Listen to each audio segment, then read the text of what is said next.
you have their name. You just look them up by their name and their DOC number, and it'll bring it up, and you can go on there and add them straight on and look them up, and boom, you could send them mail tonight if you wanted to. Yes, you can send an email, but they can't send it back. Really? Not from that. No, they can't do that. You'll have to write. So. I was gonna say that's a trip. I mean, there's no way they could send it back. Here comes the helicopter, and he's AWOLing. Well, I think in the jails they can do that, can't they, Ashley? In prison, I know they can. Yeah, well, in jails too, don't they? Yes. I'm at Crawford County Jail. Well, here in Indiana, I was just there. They actually have a mobile phone with them that actually they get their emails through that, and they can send out through it. But it's just they can't have there's no they're not connected to no network except what's inside the jail. That blew my mind. I was like, what's that? Oh, this is my JPay thing. I'm like, what? It's like, when do they do that? And that's in a county jail. Okay, I'm going to have to cut it short. We continue this later, but Neil has something to show us, and I just saw a note that he has to leave in 15 minutes. So if we can just go to the stats that he got up for us. Neil, do you want me to bring them up, or are you going to do it? Yes, please. No, if you can bring them up your side, because I'm on my phone. That'd be great. Okay. Share the screen for us.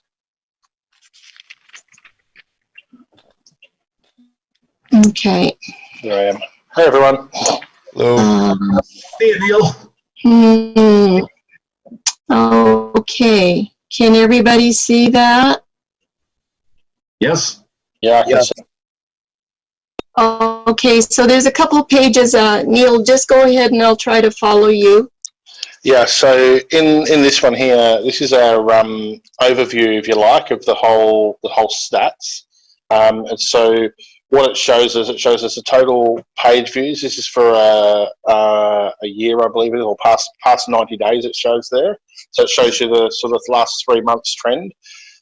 So you see, we had like November. It was pretty good for there as well. October, November, December. Obviously, it's only got a few days in December, so it looks like a drop, but that'll actually climb up and stay on par. So around the feast, we had a bit of a peak.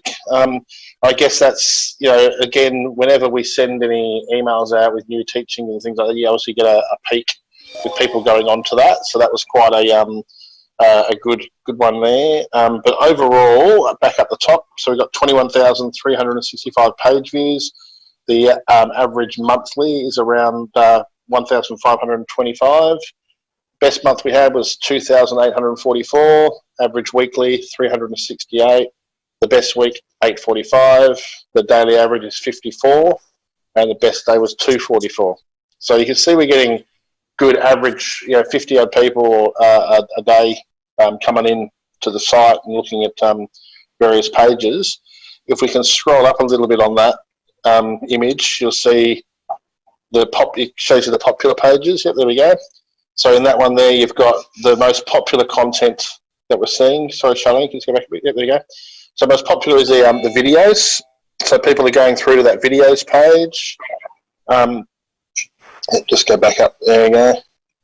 Yeah, so videos page. I introduced the calendar 101, and that's started to get some great page views as well as the day count, which has the Vivian's calendar on it, and also the countdown to the next feast. And I just updated that for the 2020 feast as well.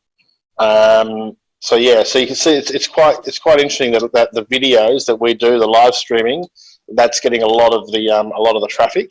People are going straight to that, and obviously resources as well is the second high. So obviously homepage, everyone lands in on the homepage. Then it's what I do after that. So yeah, we're getting traffic through to the videos directly, which is great, and then we're getting people go through to the resources page as well. So that's quite good to see. If we go down to traffic sources in the last 90 days, it'll give us the where the traffic's coming from. So direct is when they type in or go to their bookmarks. Links is from other sites. So from Torah to the Tribes, for example, which links across to getting through from there, I guess. And then through search, through social, so the sharing that people are doing on Facebook and so on. And then any local would be any places searches and so on. And then email, so from Mario's email links and things like that, or any of the email blasts that I've done, someone's clicked on a link from there. So it's good to see the total referrals there for that 3 month period, 1,620. So that's a good effort. But yeah, again, anybody that wants to share the links and post it on Facebook and send it via emails and things like that, the more the better, just to help the message. But we've seen some great growth in the site use, and obviously the content, which is great. People getting into that, the video links and so on. There's another one, I believe, Charlene, that I sent through to you. Is there? Is there more on that one? Yep. Okay, so yeah, this one looks at the devices that people are using. So you look at your total visitors. So you got first one was in the page views, and then you've got visitors. So you see your video, the amount of people that are using the site from there, and the graph shows up again. We had a good spike in November of actual users, not just page views. And then the actual devices they're using. So 74% are from their computer, 19% from phone, 7% are from tablets. So that's actually quite interesting, because that goes against most trends. But the reason people obviously are using their computer is because they're wanting to do the studies, and it'd be very hard to do that on your phone. So it's good to see that a lot of it is coming from computers, because it means that they're looking at the PDFs and they're watching the content in that way. So that's actually against the trend that most people would expect for a website, which is good. It means that the content is valued, so people are going to their computers to look at it. Is there any other stats on there that you wanted to look through, Charlene? Yeah, well, there's just this map. Yeah, so this heat map shows you, so the darker the red, the more activity in that area. So you can see there the reach that we have across the nations, and where the majority of the reach is, those little red dots.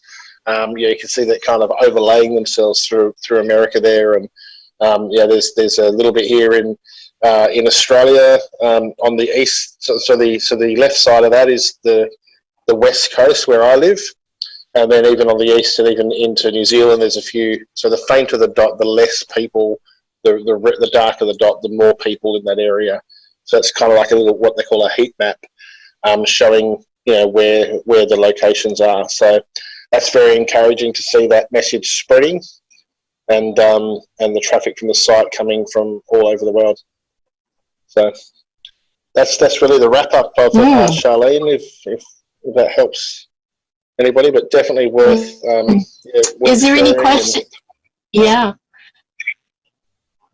Is there any questions from anybody on the panel for Neil? And I can move this around. Does anybody have a question? I can't see you, so just speak up. I have a question. Neil, maybe is there any way at some point eventually we could do like a studythecalendar.com campaign and like have ads put out on certain pages where people, Yeah. So we do run some ads. So there's been ads running at different times. I normally try to do it like I'll turn up the ads around the feast times when and even the traditional feast times when people are starting to look at that kind of stuff more. So the one that seems to get the most is obviously around let's call it Easter, Passover. That's when I think a lot more people start looking at calendar.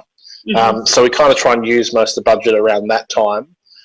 So that there's been a few people, shout outs to Tim and Charlene and that have donated. I think there's a couple of others that have donated some money to doing some campaigns and that. So I have done them throughout the year and have a one that runs constantly, but it's at like a $50 a month spend, so it's not at a huge spend. So we just try and keep that going. So yes, we do some, but anybody that wants to donate to help promote the site, that's welcomed as well. Where do we donate? So on the site, there's a link down the bottom. So it goes into a PayPal account. So PayPal's probably the easiest way, and then from there, that's how I link that PayPal account to the Google AdWords spend. So Thank you. yeah, yep. So there's two links on the site. One is to donate to the Calendar Club, and the other one is to donate to Torah to the Tribes. We sure appreciate all that you do, Neil. You're very fast at what you do and very efficient, and we thank you. I think the time zone difference is a good one for that, because you send it to me late at night, and it means I get it in the morning, and I can usually get it done before you guys wake up. So it seems fast, but often it's not. It's so wonderful this is happening. I just get goosebumps every time you come on, man. It's such a blessing you do it. I appreciate the ministry. It's very good, and it's great to see so many people's lives being changed. It's great when you hear testimony of people that are studying, either the content from Torah to the Tribes or Calendar, and the eyes are opened up, and they're coming into truth, which is just wonderful. So it's great to be part of something that's helping promote truth out there when there's so many lies. So. Yeah, awesome. I just want to wish everybody a great night and shalom. My YouTube name is Levite Khan. I've been told to try and change my name to that.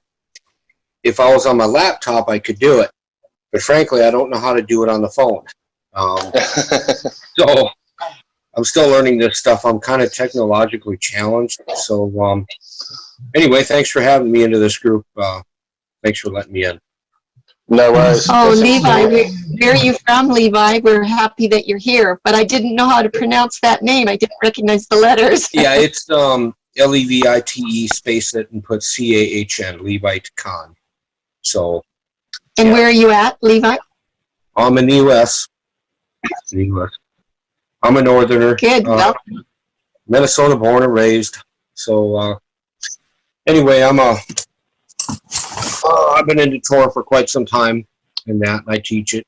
I try to learn from it more than teach, though. So, and I am fairly recent with the daylight, sunrise to sunrise. Frank, put it simply, I was doing the sundown to sundown, and it was presented to me a few years back, but it just didn't. It's not that I wasn't open to it.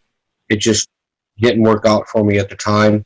There was a guy named Mark over in Hawaii, and we talked about it on the phone a couple of times, but I ended up having to move out of Ohio at that time. And so I continued the sundown to sundown until it's been a couple of months, you think, dear? Yeah, probably about 2 months. So anyway. okay, Levi, what can we do to help you move from sunrise to dawn twilight? Well, I think the best thing what I'm going to do is sit back and listen and just be the little student for once. And I will take notes if you can give me I've been going over in Tim's room with him. Okay, you're from Ohio? Yeah, I spent a few years living in Ohio. But anyway, I've gone over a few scriptures in that, but I have such a full plate with YouTube channels that I do, and with a kind of a homesteading farm that my wife and I have now, and kids, and frankly, I just haven't had a lot of time until recently. So what I'm going to do here is just kind of sit back and listen, and if I have a question, I'll make sure to pipe up, when it's appropriate. Is that okay? Okay. Sure. Yes. We have new people that join us all the time, and just really in short, we discovered that sunrise is just about as bad as sunset because you're still looking at the sun to do your day. So everything is with light. The very first light in the sky, it's called the dawn twilight. Boker twilight is when the day begins, and of course it ends when you have Boker twilight in the next 24 hours. So it's not anything to do with sunrise, especially where I live, and the further north you go, we can have a twilight for 3 and 4 and 5 hours before there's a sunrise. So it's all about light, and that's really neat. You don't have to be looking for a sun. It's just light in the sky. So it's not a big transition, but it's a really neat one. Is there any other comments? Is that where the whole smoke and the light and the darkness are literally mixing in? Is that when it starts? Is that what you're saying?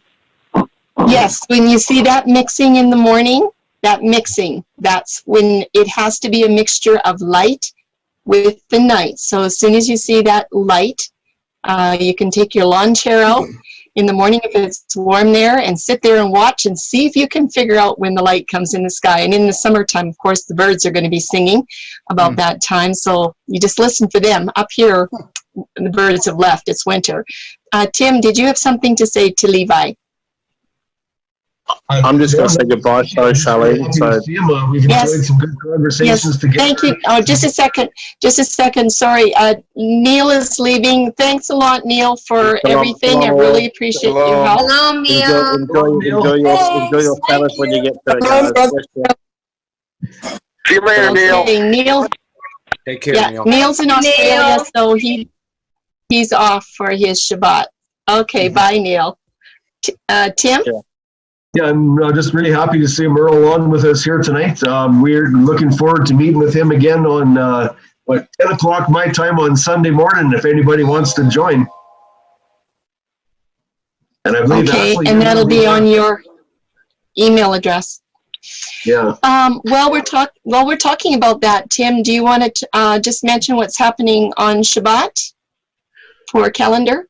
Yes, on Shabbat, we're going to start up a Zoom session on Shabbat afternoon. And this is for people that are living in the East that can't get here on Friday nights, or it's too late for them, or whatever reason.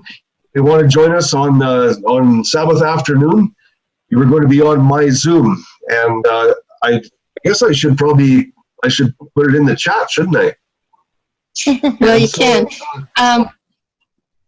I'll get it. You go ahead and talk. I'll get it and put it in the chat. The Zoom link was in the newsletter for this week that came out on Wednesday. If you read it, you already know it's there. And if you didn't read it, then we know you're not reading the announcements. But it was in the announcement for Covenant Calendar Club on the Wednesday mail out. It's at the very end. You will find Tim's Zoom account there. And I think he's going to put it in the chat. There is no password, so just come on in. It will be at noon to 3 o'clock Pacific time, okay? So Mountain time will be 1 o'clock, Central will be 2 o'clock, and Eastern will be 3 o'clock. And we have scheduled a 3-hour, whether we use 3 hours or not, but we have a 3-hour window there that we can work in. And so you're all welcome to come, but it is especially for those that are right now sleeping. It's 3:30, 4 o'clock in the morning. We're trying to catch the people from the United Kingdom, Europe, Turkey, Africa, and kind of that window there. Even for Africa, that is still 10 o'clock at night, but some of them said that they're going to try to come in. So, we're going to, it's an experiment to see if there's an interest. And if there is, we'll try to keep it going. It's going to be a little bit of extra work. We will just do, just raise your hands. Who read the announcement, the calendar announcement? Just put your hands up. Okay, because I should have a prize. So some of you have. I really want you to start reading those, because we put a lot of work into showing you what's going to be happening on Friday nights. So if you take the time to read them, it might take you 5 minutes. You'll know what's happening on Friday night, and that's to your advantage, so you can share with other people. What we're going to try to do is what we do on Friday night. We want to share that on Sabbath, but we won't be doing that right away, because we're of course, what we're doing tonight we can't share. So we're going to do a meet and greet. And if we have lots of new people that still don't know about the Dawn Day, we might just pick up one of the studies on Abraham or the lepers, or we might pick up something easy just to get them started. Maybe questions and answers to see where people are at. We just want to see who our group is going to be and how we can work with them. So we'd love to have you all come if you want. You're certainly welcome to, okay? Is there anything else? Oh, Lisa. Mm-hmm. Yeah, is it okay if I post this in the Facebook Covenant Calendar Club as an invite? So it's Saturday from 12 to 3 Pacific time, and I have Tim's info. Okay, I'm going to do that. I'm going to post it on the Calendar Club. Okay, we'll do a mail out, but I didn't have time this week to get all that ready. It was just too busy. So there'll be a mail out. I don't have the mailing list for Torah to the Tribes that sends it out. I only have the emails of people that have emailed me from the Calendar Club. So we'll do a mail out to those people, and then just let word of mouth carry it. So yes. Okay. Yes, do go ahead and post it. And if we do a little something for a PowerPoint slide, we'll eventually get that to you, Lisa. I just want to say the group is just working together really wonderful. Everybody has just been great. So what we want to do tonight is that back in August, we started a project, a group project, of what does Covenant Calendar mean to you? And I couldn't stay for the whole night, but Lisa did send me the comments that she was writing down from each of the panel members. And I was really happy to see the emotions that were in those comments. I don't know which comments belong to who, but the emotions were that calendar is changing our lives. We're feeling restored. There's nothing better has ever happened to us, those kinds of things. And because she's a teacher, she probably has those notes somewhere where she can find them. But we actually started out with that, with the idea in mind of coming up with a question answer tab on the website that Neil wants us to do. He will put a tab of frequently asked questions. So we just thought tonight we would do something. Lisa's going to be our secretary, and that we would get the panel responses as to what do you think these questions should be. Let's get some of the questions down, and then maybe we can break open one of them tonight and just have you as panel members help us. How would you want to see that question answered, so that if somebody went to the web, they don't have an hour and a half to watch a video. I'll be with you in a second, Tim. That maybe they could read something in 2 minutes that would kind of give them an idea and know where they could go to find a study. Okay, Tim? First question should be, when does the Sabbath start? Dawn or sunrise?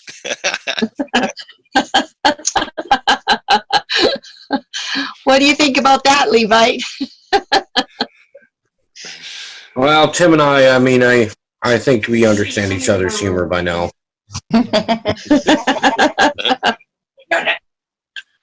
I think it's the eyelashes of dawn. You have a verse behind that? Job? Job what? You've got it. I know you do. Job 3:9. Yes, thank you. That's one I remember. One that opened my eyes was Matthew 28 and John 20. Big time on Matthew 20. Big time.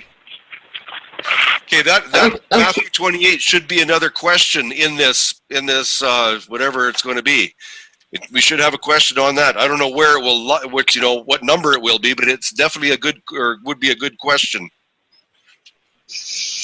Or actually, the question is maybe between Matthew 28:1. Actually, Mark, if you have your Bible there, could you perhaps read Matthew 28:1 and give us a comparison to John 20 verse 1, because these are very different verses, and I'm surprised you mentioned John 20 verse 1 because most people that would read that, they would be a little bit confused. But could you just share with us Matthew 28:1, and then we'll hear the comparison to John 20 verse 1. And My Bible's in the living room. Give me a minute here. I was in a Bible. It's kind of hard to understand. Lou White's Bible. He has a lot of Hebrew in there. And I don't know if everybody would understand if I read it.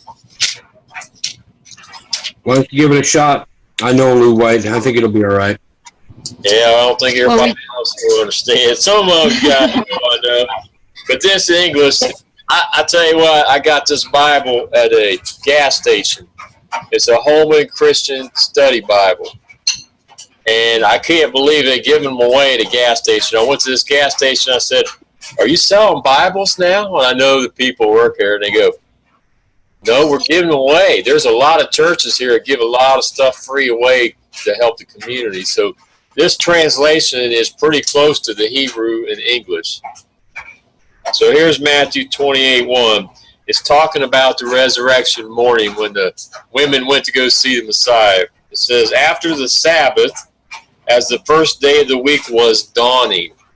As the first day of the week was dawning. Mary Magdalene and the other Mary went to view the tomb.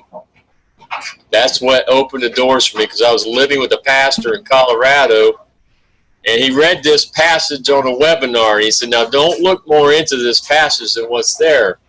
And my antenna flags went up. I'm like, what does that mean?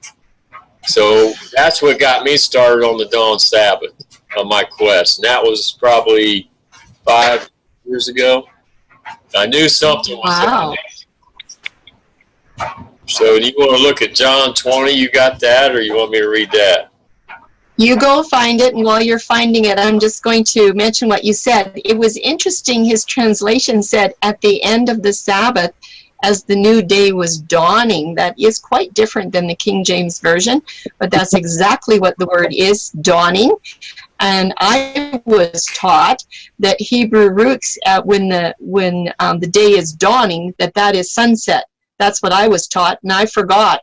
Or no, I didn't forget.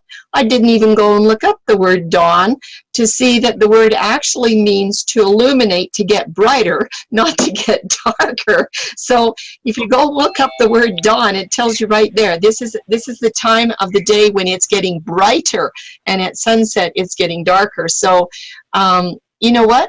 A lot of people out there are being taught the same as what Tim and I were taught, that the dawning of the new day in Hebrew roots and in Messianic Jewish communities is sunset. So we just need to teach them to go look up the word dawn. Okay, how about John chapter 20, verse 1? Mark? Okay, it's the same thing, just a different book. It says, "On the first day of the week, Mary Magdalene came to the tomb early while it was still dark. She saw the tombstone had been removed from the tomb." So it says, on the first day of the week, Mary Magdalene came to the tomb while it was still dark on the first day of the week. So this one's a little different.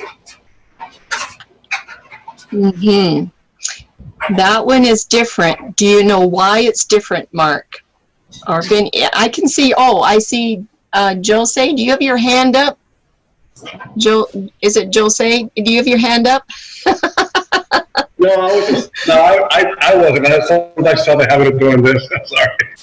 Yeah, I'm just. I see Damon. Yeah, I'd love to hear your interpretation of this one, your insight.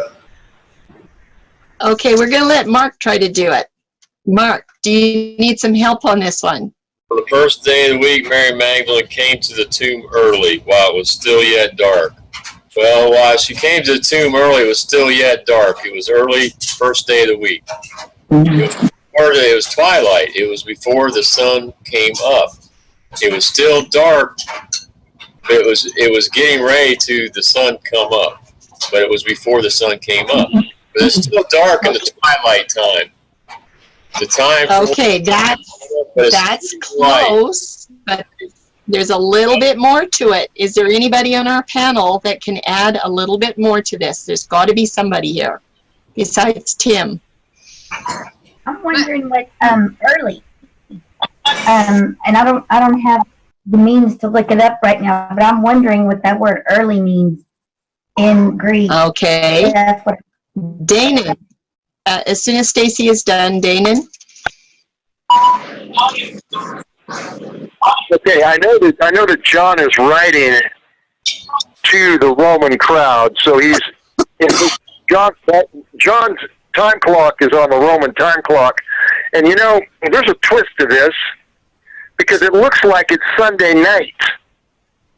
To me, it looks like Sunday night because I know dawn starts today, but to me, reading this, it just stands out like it's Sunday night, and there's no way it can be Sunday night. We know that, and I think the word early. I think there's something there on the word early too. It means dawn. It means at dawn. Early means at dawn. There's the answer. Okay. Jesse, Jesse, I see you smiling away. Jesse, do you have something to say?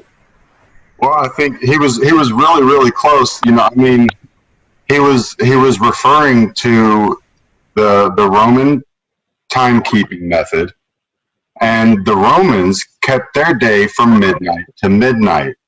So it was early on day one before the sun had risen. For them, it had already become day one. So it was early in the day before it got bright. It was still dark. Yes. That is. Yes. That was good. That was really good. Like the darkness was. Tim, we can't hear you. We can't hear you, Tim.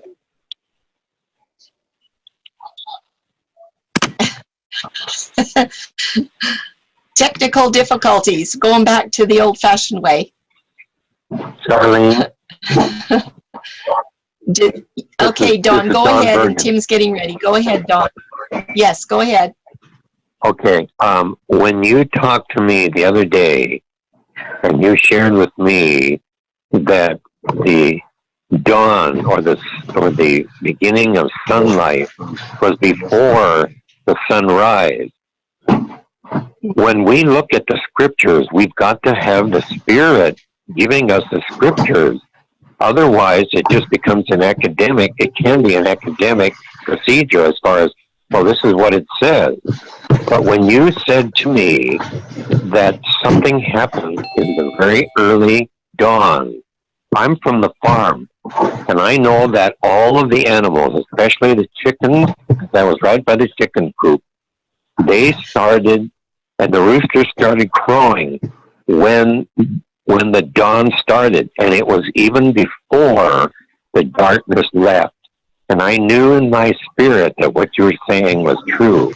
And so I take what it says, but also I take, more important, is that the Spirit reveals that to me. Mm-hmm. Tim, are you ready now, Tim? Not yet. Can you hear me? Yes. You can hear me? Okay, I Yes. don't know what's happened with my sound system here. You can go ahead. I'm going to play with this and get it working. Then I'll talk later. Anyway, Pastor Don made a good point. We shouldn't just be spouting things off, but right back in Genesis 1, verse 5, where morning is given the very first time, it is the Hebrew word boker. And when you look up the word boker, what does it say? Who knows what boker means? Anybody? Morning. April? Yeah, morning. Well, like Boker Tov. The dawn. It's the dawn. Dawn. Okay. Yeah. That's right. It's the dawn twilight. It's used morning. Now, the interesting thing is, it says evening and morning. It's saying Erev and Boker. It does not say Erev and Shakar. I think it's Shakar is the other word.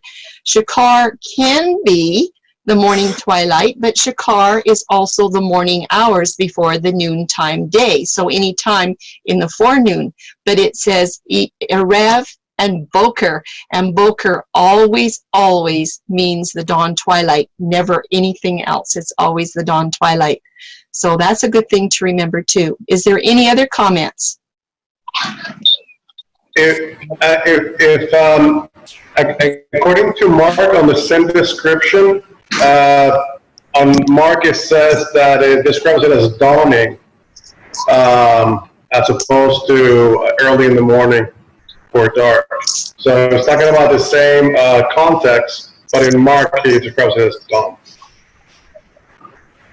Yes, and you know what, everybody, it's easy to find the scriptures in the Gospels, except for the book of John. Every Gospel, it's the last chapter and the first verse or two. So it's Matthew 28, Mark 16, and Luke 24. But in John, it's John 20. He has 21 chapters, it's John 20, but he's using Roman reckoning. So if you want to find these Gospels, it's always the last chapter of the book, and it could be the second verse as well, verses 1 or verses 1 and 2. So it's really easy. And Matthew, Mark, and Luke all basically say the same thing. Those three Gospels are giving you the dawn day reckoning of time. But in the book of John, only for the Passion events, he's using Roman reckoning of time. You can find, where's the reference in John that gives you the clue that he's using a different kind of reckoning of time? Who knows where it is? It's something to do with the 6th hour. Who knows where it is? This is a fun time tonight where I see Tim thinks he knows the answer. I wonder if he does. Jesse, do you know the answer? Doesn't it have to do with the supper? No. No. It was out on the boat. No. It's Ashley? Was it when it was out on the boat and it said about the 6th hour? I'm not sure. Okay, no. I want everybody to open their Bibles and go to John chapter 19. No, yes, John 19. It's John 19. What was the question? And the question is, where's the clue in John to tell you that he's using Roman reckoning of time? Where's the clue in John? And I need to have my Bible, just a second. When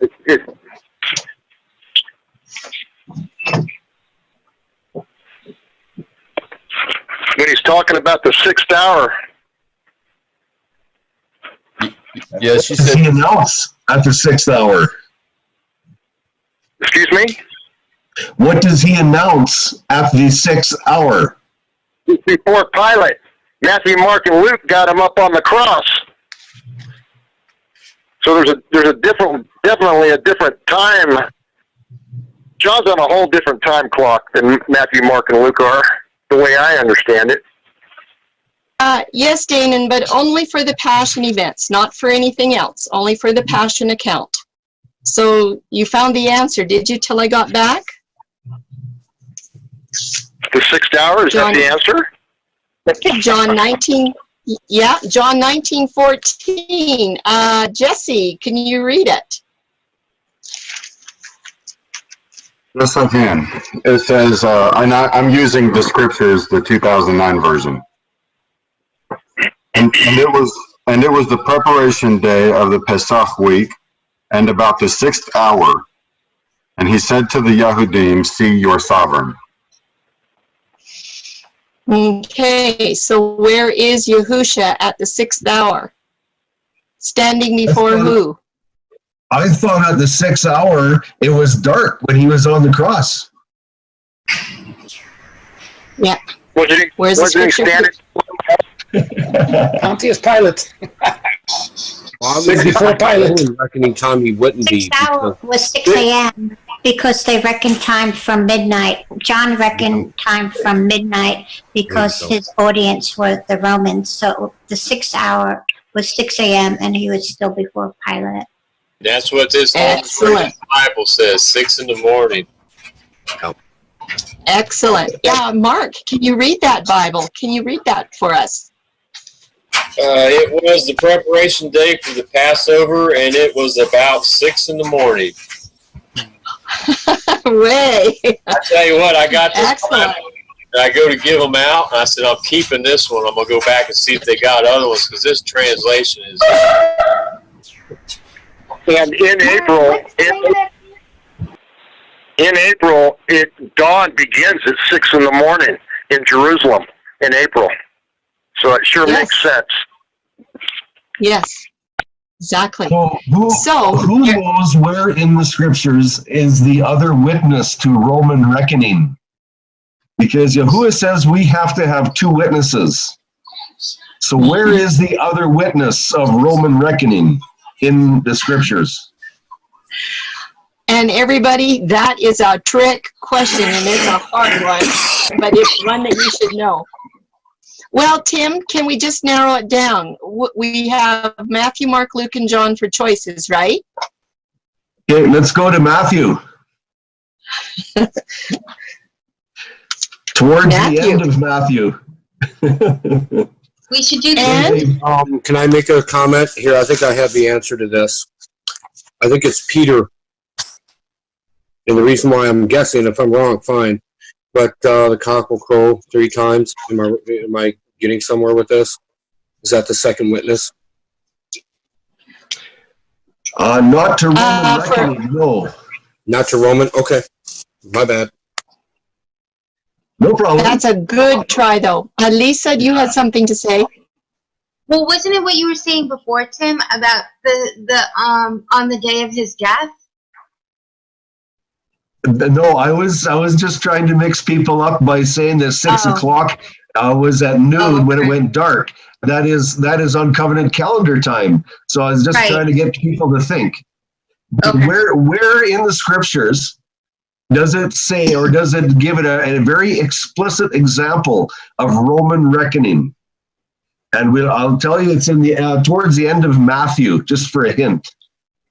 Isn't it when the Messiah was on the cross, about the 9th hour? Is that it? Nope. Nope. That's dawn day. That's reckoning from the dawn 9 hours later, the 9th hour. Nope. That's a good guess. Let's narrow it in a little bit farther. It's with Pilate. Yeah. Let's let April's got her hand up, Tim. Yep, you took it right out of my mouth. It was when Pilate's wife came and said, "This day, I've had a dream." Yeah. Okay, good. Can you read the scripture for us, April? No. That's what I was just thinking. Okay, it's in Matthew 26. Matthew 26. Everybody look it up. This is a fun way to learn. Matthew 26. Oh, 27, sorry. 27, verse 26. 19. Oh, I'm in a different verse then. Matthew 27, 19? Mm-hmm. Yes. 27 is right. Oh, yeah, I have today underlined. Yeah? Can someone read that? Can someone read that verse and tell me what it says? I'll read it. And as he was sitting on the judgment seat, his wife sent to him, saying, "Have none at all to do with that righteous man, for I have suffered much today in a dream because of him." So the question is, if it is 6 o'clock in the morning and it's dawn and he's standing there with Pilate and his wife comes out and says that she had a dream today, when did her day start? 12 o'clock. Midnight. Roman reckoning. There's your first witness. Yeah. Thank you, April. Who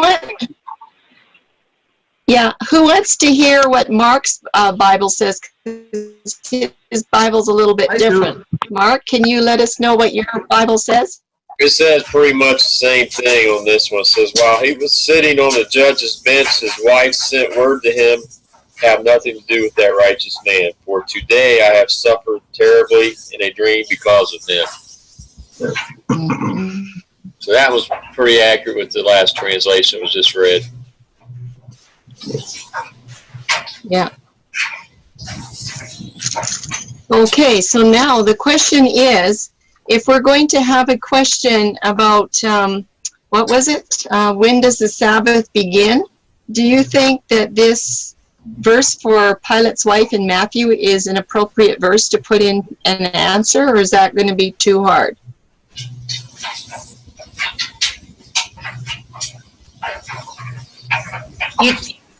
You're talking about answering the question about it being twilight, right?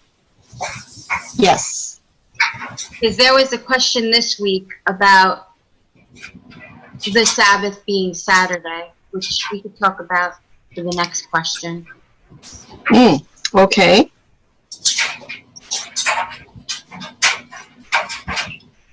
I think this is good because we're still on that same schedule where a day begins at midnight. It makes complete sense. We're under Roman rule. Yes, in our civil world. Go ahead, Tim. Good. I'm just saying, it's good observation because that's the way we work today. So we're making. Danon?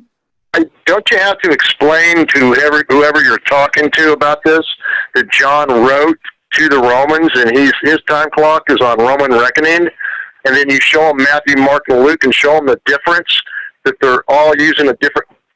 3 of the disciples are using the same time clock, and John is using another time clock. Don't you have to explain? When I explain that to people, they get it. They don't get it when they first see it. So I explained to them that John is writing to the Romans according to the day beginning at midnight. And they see it every time. Okay, Lisa? Yeah, I was going to say the same thing. It's showing, as long as we show that distinction, then I think they can get it. So I think that's important to show that distinction with John. Okay, so my question to you is, if you were looking for an answer to this question, is that where you would want people to take you, is to the Gospels first? Or would you like to start at Genesis first? Like, if you were the person asking the question, what would you like to see as an answer? A Gospel answer or a Genesis answer? Can I answer that? Yes, Ashley. I'd like to answer just because this is all new to me, period. I'm still, I ain't gonna say undecisive, but as far as for me, I want to see it in the beginning and also in the time of Yeshua, because then you're going to carry from the beginning of time into, you know, when the Messiah was given up. So for me, both accounts would be necessary as well, you know, because let everything be established by 2 or 3 witnesses, not just by the witness of the Gospels, because people are like, oh, that's just there. Well, let's go by the, you know, let's do, you know, the Tanakh in a whole, you know, as Moses and the prophets, you know, because if we use all that. I see you, Jesse. Just a second. Okay, I just have a question for Ashley first, Jesse. So, Ashley, why would it be important for you to have the gospel information, at least a little bit? Why would it be important for you? For me, just for the account, just tying it in with the time of the disciples and when Yeshua was walking upon the earth as well, to establish that, because he was a witness to it too. So I mean that, you know, for me, what really kind of got me earlier is 2 different things that was said. Mark said one thing, you said one first, because you live up in Canada, so it's definitely not about the sunrise. It's about the light. And you said the birds sing. Creation cries out the truth. And then again, roosters crow before the sun is even up. Therefore, that is the beginning of the day. So that's what registered in my spirit when I heard that. I mean, that just made me turn. I was indecisive in all this, because I'm new to coming into a lot of this, and I'm just allowing the Ruach HaKodesh to lead me and my family, because my wife and both of us come at the same time. But so that's really what got me. But now, you know, with y'all showing in the Gospels what the word early means, and in the Genesis, that all just, for me, that just helped me to be decided upon it. So. Okay, so before I go to Jesse, Ashley, if what I'm hearing you say, is this correct, that you're saying if the day start is in the morning at twilight, then the Gospels have to reflect what Yahusha is doing in his life, because he's the creator of the calendar. Is that what I hear you saying? Amen. Okay. Yes. That the creator is not going to be doing something different than what he gave in Genesis. Okay. Right. Good. Great. Jesse's just can't wait to say something here. Yeah, I would also like to point out Moses, when the Father brought them out of Egypt and they were crossing the Red Sea in Exodus 14:24. If you don't mind, I'd like to read that and another one.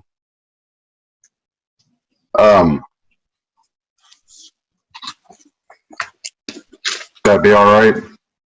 Yes, absolutely. Okay. Yes. And then we'll do Levi after you. Okay. And it came to be in the morning watch that Yahweh looked down upon the army of the Mitzrites through the column of fire and cloud, and he brought the army of Mitzrites into confusion. And then in 27,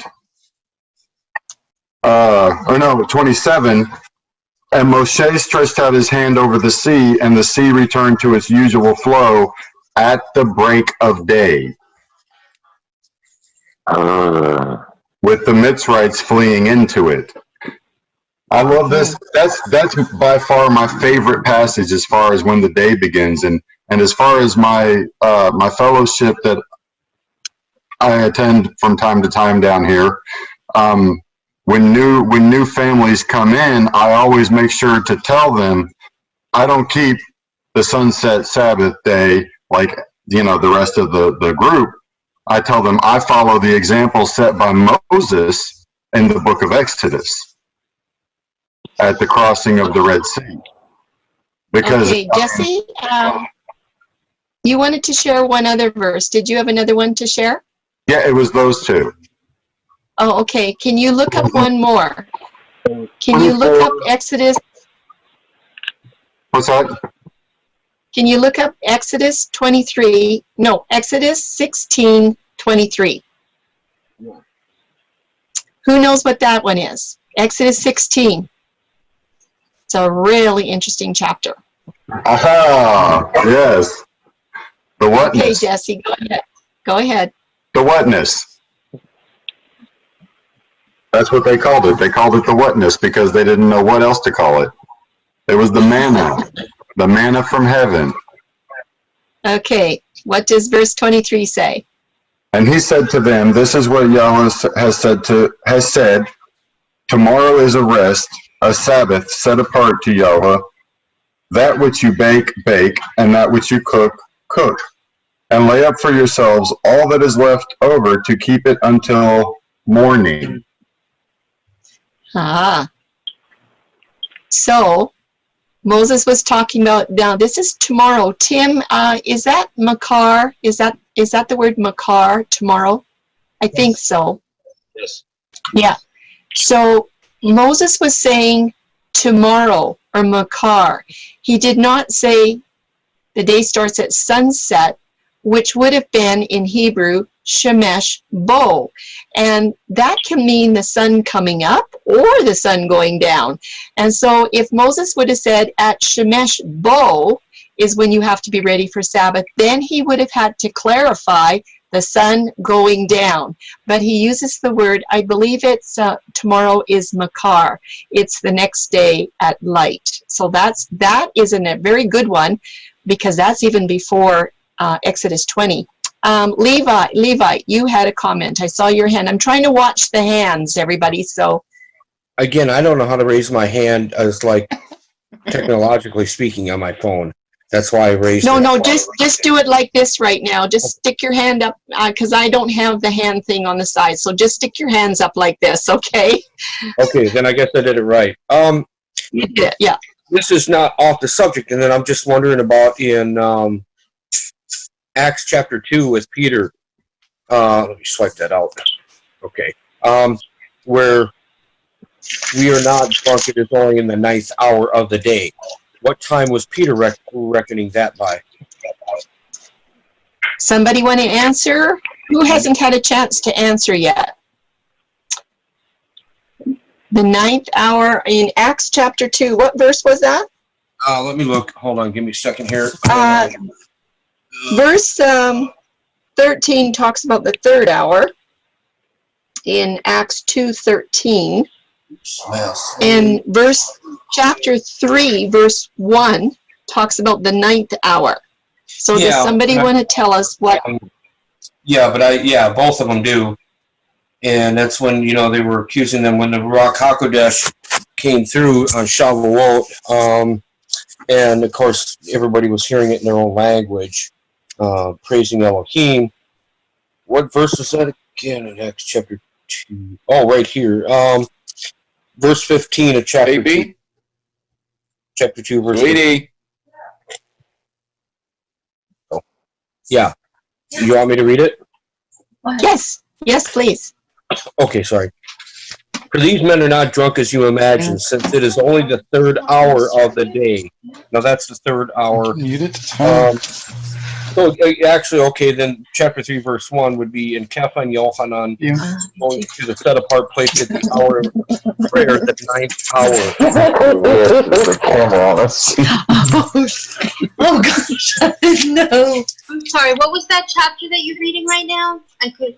Okay, I'm in the 2009 revised edition ISR. Yeah, what was the chapter and verse? I'm sorry. Okay, chapter 2, verse 15 of Acts. For these men are not drunk as you imagine. It's only the 3rd hour of the day. And chapter 3, verse 1 there, Lisa. And Kepha and Yochanan were going to the set apart place at the hour of prayer, the 9th hour. Is that Roman reckoning of time, or is it Yahuwah's? I'm actually asking. Somebody want to answer his question? Manny, how about Manny? Manny, you've been pretty quiet tonight. I'm just listening. I'm a little weary. Okay, Walter. Because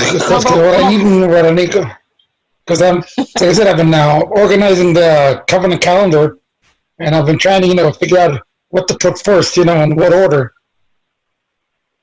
Okay, we're going to help you with that, Manny. We have to get on the phone and do that. Yeah. Or my Zoom channel, one or the other. Okay. Walter, can you help us with Acts chapter 2, verses 13? Well, it would be the biblical time, not the Roman time. No, 15, verse 15. Verse 15, right? Yeah, Yes. Yeah, 15, that's right. So when does the covenant calendar begin? When's the first hour of covenant calendar time of the day? Actually, this would be the covenant calendar. What am I thinking? Hey, look, everybody, hey. He figured it out. I was just brain farting. I'm sorry about that. But I'm thinking about it. Wait a minute. Shavuot, they're all getting together. Hello. Good morning, Mr. Boker Tov. So, I just... Do you know what, Levi? We've all done it. We've all gone through it, every last one of us. So now, can you answer chapter 3, verse 1? Me? Well, yes. It would have to be according to Yahuwah's calendar, I would think. So what time is that on Roman reckoning of time?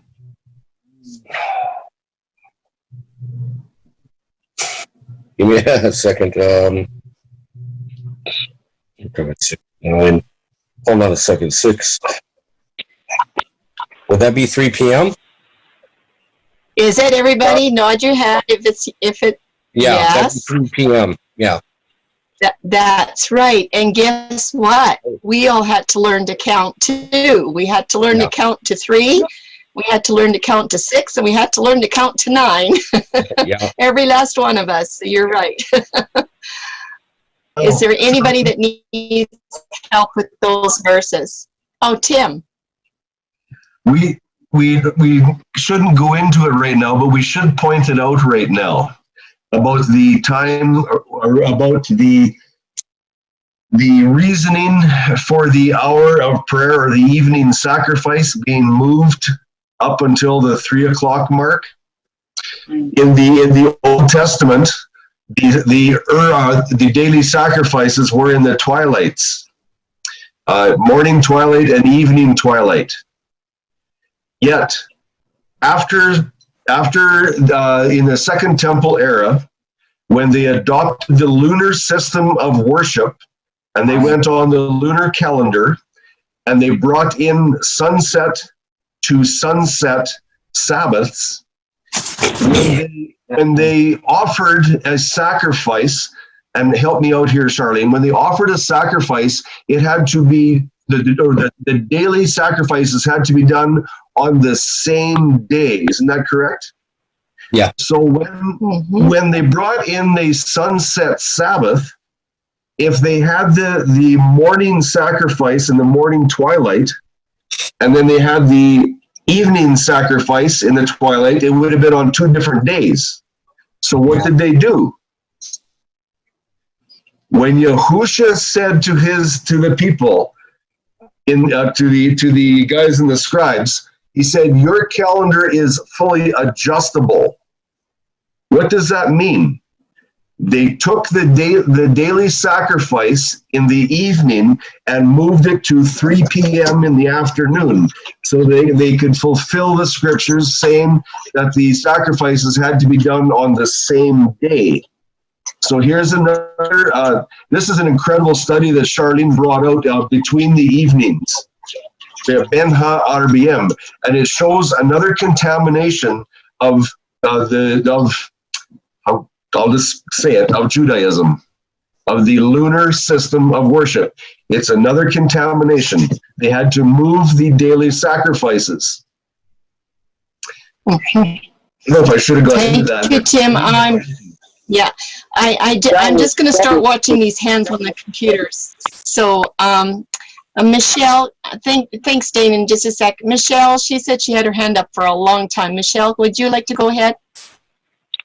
Oh, but now the question's been answered, so maybe the next question that comes up, you could see who has a hand up to answer.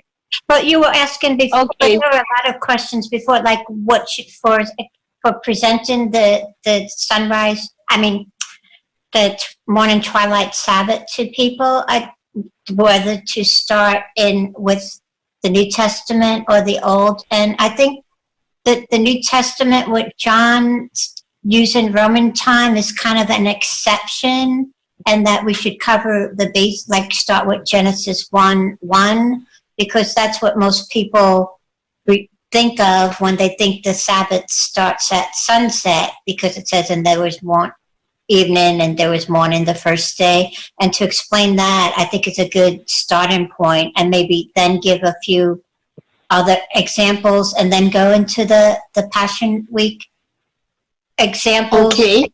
Because John is an exception, and if you throw that at them at first, I think that's going to throw them. Let them get the basics and the foundation down, the regular stuff, and then present the exception where he's using the Roman time.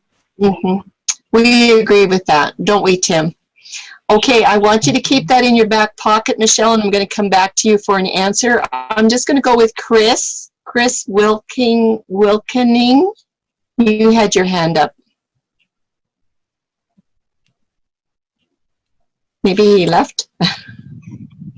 Oh, no, I must have tapped it by mistake. I didn't have a question. I'm just listening. Oh, do you have a comment? No, I'm just listening. Going well. Okay, Mark, you've got your hand up.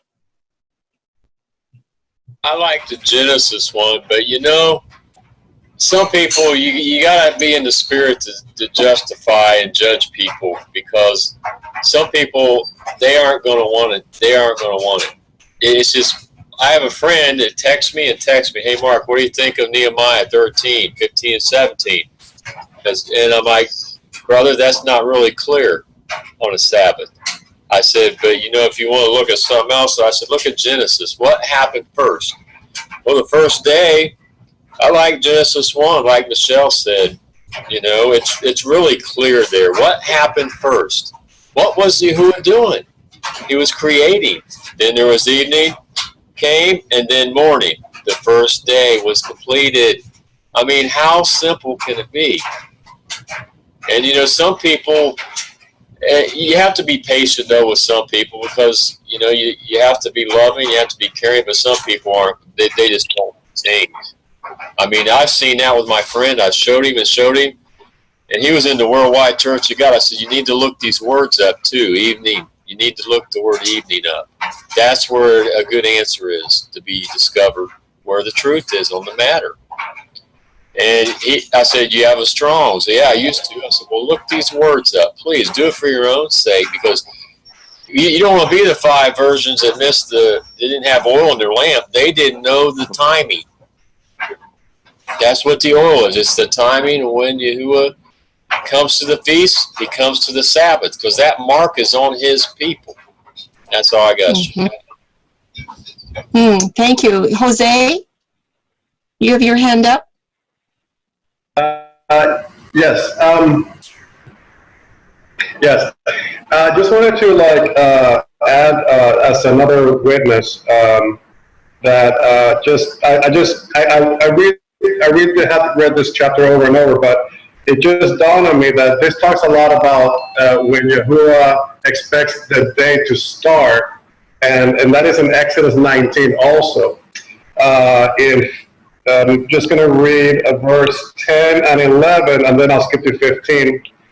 And it says, and Yahuwah said to Moshe, go to the people and set them apart today and tomorrow, and they shall wash their garments, and shall be prepared by the third day. For on the third day, Yahuwah shall come down upon the mountain Sinai before the eyes of all the people. So he said, shall be prepared by the third day. And so we'll skip to the event when it starts on 15, and that's Exodus 19:15. It says, and he said to the people, be prepared by the third day, do not come near your wife. And it came to be on the third day in the morning. So he already said that by the third day be prepared. He said in the morning, not in the midnight or, you know, when it's dark out, but in the morning when the day starts, that there will be thunders and lightnings and thick clouds. I mean, even Yahuwah comes in at the break of dawn. You know, I'm sorry, at dawn. So I mean, he seems to think it's important. So why wouldn't we? I was hooked, line, and sinker though with Genesis already. So I just wanted to point it out. Yeah, I think you all break it down very well and easy to understand. There's just so much in the Bible that leads to the morning being the day when the day starts. That I mean, I don't know how people can just argue it, but you know, it's just timing. You know, just allow people to research. You have to research it on their own. You know, I think that's how people come to it. I think the biggest problem is that we found, and Tim, you can add to this, is that people don't know that they just need to go look up the meanings in the Hebrew to find out. They just remember, or what they're just doing what they've been taught, just like Tim and us did. We were just told that the day starts at sunset, and we never even thought about going and challenging it. We never thought about going looking it up in the Hebrew to just check it out and see what morning meant, boker. We just never even did it. So most people haven't done it, just like we haven't done it. Right, Tim? Right. Very right. We have to learn how to question everything. Manny's got something to say. Well, this is interesting because there are people that come from the Worldwide Church of God that have a hard time understanding it. But I kept my mind, you know, thinking about the simplicity of Christ and clear. When I saw the first show teaching I ever heard of the Covenant Calendar Club was like 2 weeks after I had found out about Torah to the Tribes. And halfway through that teaching, it dawned on me. Because, you know, there he is creating. The evening and the morning was the first day. He creates again. Evening and the morning was the second day. It dawned on me that it starts in the, you know, at the rise of the light. not at the evening. I shoot for my day immediately. No question or no problem. For some people, it's good. You're going to have an argument. Thank you, Manny. Is there anybody else? Because I'm going to give you some homework. We've had a really good discussion here, and we're going to do this next week. But I think there's some homework here. So you have to either raise your hand like this or put it up in the... So, Tim, go ahead. Yeah, I think we need to notify Lisa, and if she can write down, we need to ask a question. What does the word evening or erev mean? That needs to be a very important question, right close to the top in these important questions. That's got to be really close to the top. Okay, Tim, why would you start with evening?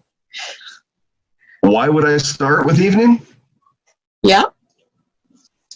Because that's the basis of a calendar.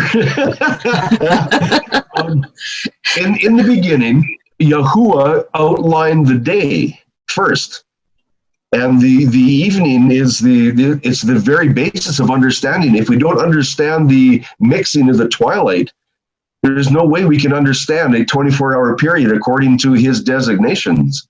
And I think it's ultra important to understand the very meaning, the base meaning of the word erev first before you go through the days.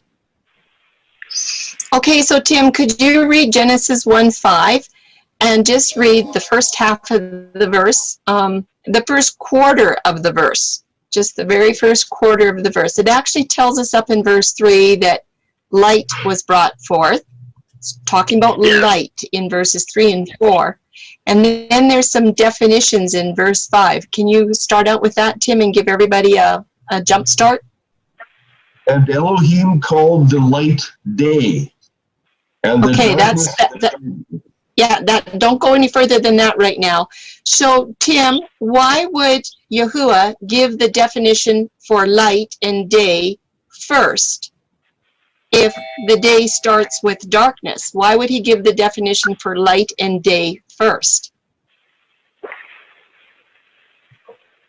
And then I'll have Danon say something after you answer.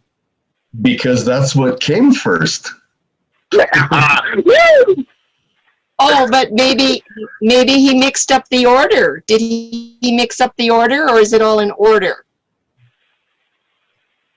There is an order, and he sticks very, very closely to it, incredibly accurately. Yes. Okay. Danon, do you have something to say?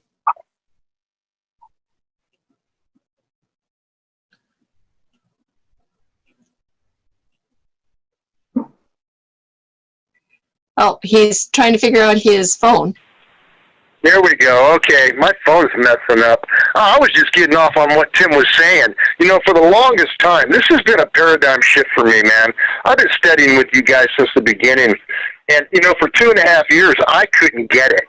And then one day the light bulb came on, you know, and everybody says, well, look, it says evening came first. Well, no, it doesn't. When you read in context, it's light and day. It's not rocket science. Once you look at it, but it's kind of hidden, you know? I mean, because I was ignorant. I didn't know how to study the Bible. Well, now I'm learning how to study the Bible. And it just brought up a lot of goosebumps because this is really an exciting part of the study, just like John and reckoning Roman time. I just love the things that we're bringing out of the Word, that's all. Yeah. Levi, go ahead. I see your hand. Yeah. Okay, I have two questions. And Ashley next. Okay, I have two questions. One of them is, what's the translation that's recommended in this group to study these sorts of things? And two, that Michelle's voice sounds very familiar. Are you? It's kind of off the subject, but are you the one who's in Australia that has that YouTube channel? No. Okay. Well, the first question applies. Okay, Tim, would you answer him? First question, which Bible is recommended by the group? There's about 50 of them. This kind of stuff, yeah. I don't recommend one specific Bible. I recommend you consider all of them except the NIV. Oh, the nearly inspired version? Yeah, well. Yes. There is something I would recommend with that one, and it's called a round file. But other than that, I don't recommend one certain Bible. I really don't. There's so many of them. There's so many versions, so many different ways of saying things.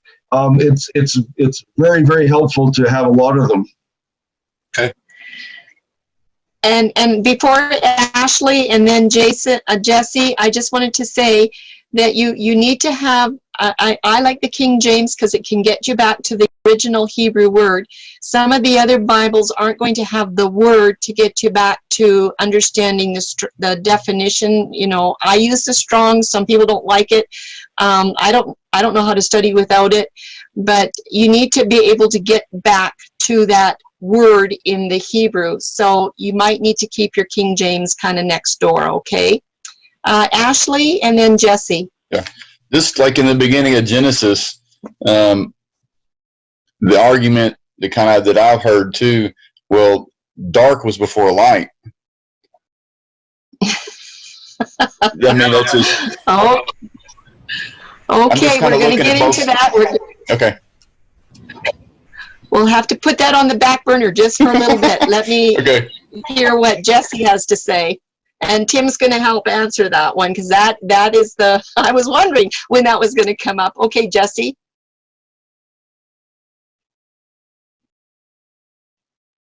We need your mic, Jesse. Okay, yeah. I was trying to use the shortcut key, but it wasn't working. My wife brought up Mark 4:35.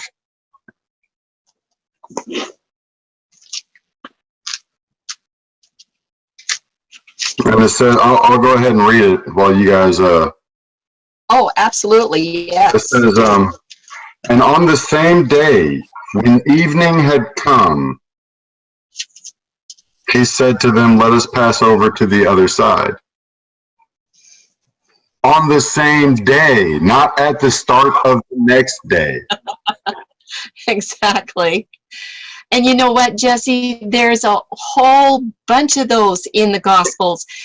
Tim and I haven't exhausted the Gospels with the day start study because we ended up going into the moon month and the year start. But I just read a paper. There's oodles and oodles of examples. I think there's around 40 of them in the Gospels alone. We have around 35 to 40, you know, between Old Testament and some in the Gospels, but there's tons of them. So when you start reading the Gospels through with your calendar eyes, you're going to find these. They're just like everywhere. But if you've been taught that the day starts at sunset, you won't even see these verses. You'll read them and they'll just go right over your head. You won't even see them. Okay, Tim, I'm going to have you try to help out Ashley with this concept that, wait a second, everybody, darkness came first. It wasn't light, darkness came first. So what are you going to say? Okay, that's going to take us right back to the word erev, evening. And this is why I wanted to have it right at the top. Because that word erev means mixture. And there has to be two items, two things to mix. And in a 24-hour period, the things that mix are light and darkness. So if the darkness came first, it would be an absolute impossibility to have an evening because you have to have light to mix with the darkness. And since the darkness follows, the light has to come first so it can mix with the darkness. Otherwise, it's impossible to have an evening or a rev. So just by the Hebrew definition alone, it proves unequivocally that light came first. Yes, and yes, we want to do, just a second, I think Levite had his hand up first and then Jesse. I'll just want to make one comment. You have to use your common sense and your reasoning and your logic. Evening does not follow darkness, period. It never happens unless it's a divine miracle. There's no way for evening to follow the darkness, okay? Light, always. Light is first. The very next thing that happens after light is evening. But I have a feeling they were talking about the darkness in Genesis 1:2, but let's leave that on the back burner. Levite, and then Jesse. And then Mark. Yeah, if you forbid that, because I was just going to explain that a little bit about verse 2. Formless and empty, what it actually, if you keep in English, what it means is chaos and waste, and that is darkness. So evidently something happened before that. I am pre-Adamite, or pre-Adamic, if you want to put it that way, just to let you know. Right. That's not a matter of salvation, don't get me wrong, and I can't prove it, and I'm not going to bust my brain for all of my life like some of the Orthodox rabbis do over it. I'm just saying that's where they may be getting that confused in the sense. But then again, then you have to go back further, speculation, of course, to where there probably was some kind of light and darkness followed it. So I get that's all I got on that. That's a good start. That's a good start. Did I say Jesse next and then Mark? Yes, ma'am, you did. Yeah, I just wanted to say that you can't have light before it's created. It has to be like if you have a match, that match isn't going to give off any light until you strike it to create the fire. You've got to have the light before there can be light. And I mean, that's just, that whole common sense thinking thing you were talking about. I don't know. It's a problem I have. I can't get over it.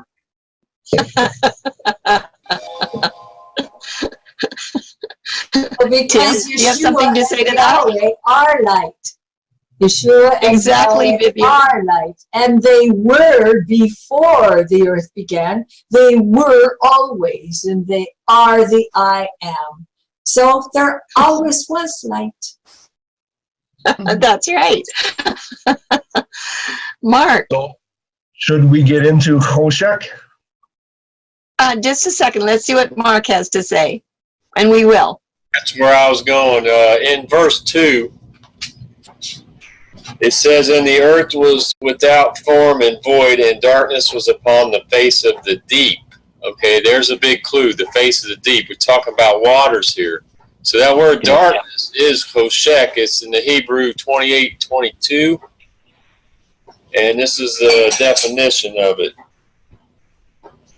So it's talking about the waters, not the land. So this is what was on the face of the deep. Where did Leviathan come from? He come from underneath the waters. That's another study. 28. Oh, Mark, was he the good guy or the bad guy? He wasn't good, that's for sure. The word choshek is the dark, hence literally darkness, figuratively misery. Destruction, death, ignorance, sorrow, wickedness, darkness, night, and obscurity. So it's a spiritual connotation, is what I gather from that. It's not a literal light or darkness thing. Mark, can you repeat that again? It was wickedness, misery. Primitive root. This is the primitive. Wait a minute. I'm sorry. Choshek is 28:22, and it's the dark. Hence, literally darkness, figuratively, comma, misery, comma, destruction, comma, death, comma, ignorance, comma, sorrow, comma, wicked. So we're choshek, and it's from chashak, which is 28:21, and this is the primitive root, to be dark, as withholding light, transitively, to darken, to be black, to make dark, darken. But that's the primitive root. So in this context of the scripture, it's using 28:22 to choshek. So it's not has the same definition as the primitive root. That's the key there. Because so don't, if you go look that up, you gotta be careful not to go to the primitive root, which this word comes from. So the definition is the one I read from the first, because that's the Strong's on what it's key to in that scripture. That's right. And darkness, that choshek, is not the same as night, where where it's Lael. Tim, I think you have a comment, and then we'll have Jose have his turn. Yeah, I just typed in there for a minute. Before we get into this Hoshek, we need to establish one thing. We need to establish verse 1. It has to be established. We cannot bypass that. Your creator, who is the epitome of perfection, can he create an earth with chaos and void? Right. Is that what he did? How about in the verse, and I haven't got it on me, but it says he created the earth to be inhabited. Yes. So in verse 2, we see this chaos and void, tohu and bohu, and the Hoshek, darkness. Was that there when Yahuwah created? Or did Yahuwah create in absolute perfection and nothing short of it? That's the question we need to ask ourselves. And then the next question we go to, and I'm going to read one of my favorite scriptures is the Hallelujah scriptures, and I'm going to read verse 2 from it. Okay, let's get in our mind first. Yahuwah created this earth in absolute perfection. It was flawless. It was perfect. Okay, verse 2. And the earth came to be. Many translations are going to have, and the earth was. And that is incorrect according to the Hebrew language, the Hebrew definitions. So we need to understand this. The earth was created in absolute perfection. Something happened. Yes. The earth transitioned from one state of perfection into a secondary state of chaos, or tohu and bohu and choshek. There was a situation that happened that changed the elements. We need to understand that very, very clearly. So how did this happen? What happened? Go ahead, Charlene. I'll let you go. Well, I'm going to say I see it like this. I just finished my 1,000-piece puzzle on the table, and it was absolutely perfect. And in the next second, it was on the floor in 1,000 pieces. I still had every piece, but I didn't have a picture. Well, what happened? Well, the cat jumped on the table and went flying across, and there went my puzzle. I still have my puzzle, but it's in 1,000 pieces, not one piece. In Genesis verses 1 and 2, those are the most important verses for the calendar study. They are very difficult verses. We agonized over them, Tim and I, for at least 8 months, if not 12. And we maintain that if those two verses are misunderstood, you will have trouble with all of the calendar. That's right. Yes, you can understand it from verse 5, from 3, 4, and 5, but that's what Tim and I tried to do. We tried to understand when the day began from verses 3, 4, and 5. Well, we got away with it for a while, and then we had to go back and wrestle with 1 and 2. And we gave all the arguments, we had all the excuses, and we made all the compromises so we could skip out of verses 1 and 2, but it didn't work. And what we're understanding, what we see happening with people, around the world, is that they're trying to skip out on those verses and just head to verse 3, 4, and 5. You'll get away with that for so long. But then it's going to catch up to you, and you will be in a corner if you cannot explain those verses. So the question is, what happened between verses 1 and 2 that is not written there? Dana, you don't get to answer this time. What happened? Anybody? Some of our new people, Manny? I'm seeing hand. Michelle, I see your hand. After Manny, Michelle, I have to go in order here. Jose, it's going to be Manny, Jose, and Michelle, okay? Okay, first of all, this is a 40-year-old Bible going back to the Worldwide Church of God and Armstrong, teaching the book of Genesis, because I followed his teachings and everything. And he gave us, for chaos and confusion, it took me 2 months to study the the Greek and the Hebrew and everything, and it came out of it. It became waste and empty right at the beginning. So it wasn't created that way because the angels shouted. The angels, sung for joy when he created it. So this is over 40 years, and I still have it written in my old book. I never throw out the old Bibles. 40 years old, and I have it right there written in the bottom. You had Haya, Tohu, Bohu. Okay, Jose. I can barely read it because my eyesight is not that good anymore, but I have it all there. I'd have to get a magnifying glass. Okay, Jose, did you have something to say to add to that? Yeah, I can add to the subject on hand.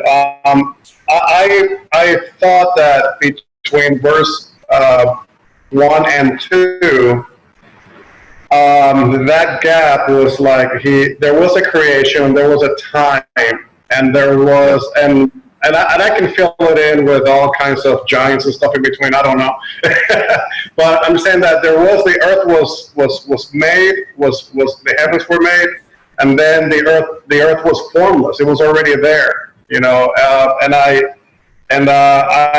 know that the earth already existed by this time, right? That's what I'm understanding. And something happened, something chaotic happened, right? Something destructive happened to the earth for it to become in that state. And then a new beginning came. That's the way that I perceived it through listening to many different teachings and discussing things and trying to glean, the truth out of that. But that's where I'm at with that. I also had something to add really quick besides that. Have you all considered like a teaching, and you probably have, in regards to how light is relevant to glory, how glory comes from light? As Yahuwah is light, are we not supposed to be received through the revelation of Mashiach to be glorified with him and to become light as he is light? We have a glimpse of that through Paul. Through many of our own, testimonies, and I see also that that even in Scripture that you can see, like Isaiah, there's a lot of testimonies, and like Isaiah, it says, Isaiah 60, verse 1, it says, "Arise and shine, for your light has come. O Yahuwah's glory has risen on you." So there's like a glory that comes from even after the creation of the world. Like he was glorified by his creation of light. And then there's so many verses, I'm not going to go through all of them. But even when Yahushua's transfiguration happened, and Peter and a couple other witnesses were there, and you had Moshe on one side and Elisha on the other. What happened? He said his light. There's light in his face. It was like in the transfiguration. It says we saw his glory. You see, there's a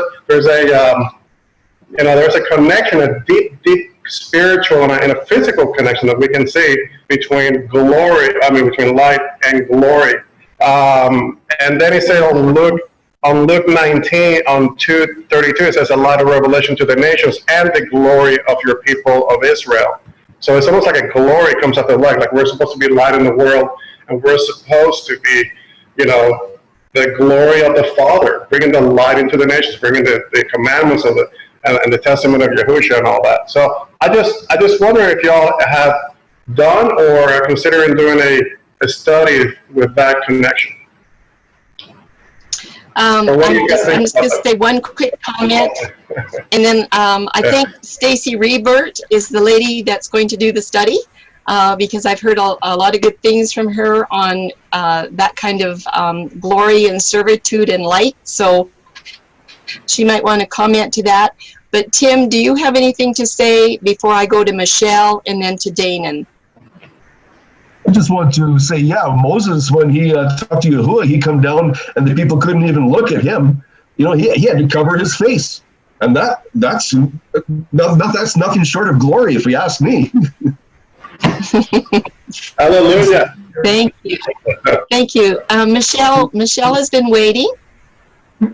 So going back to the question, back to the topic, what happened between Genesis 1:1 and Genesis 1:2 that caused all that destruction?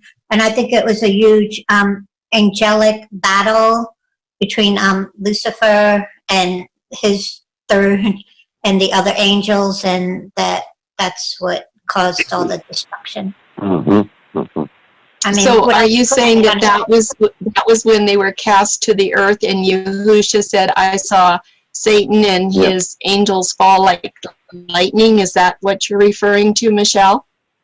I'm not sure about that, but I know that there was a gap, and it could be millions or billions of years, or it could be a lot shorter.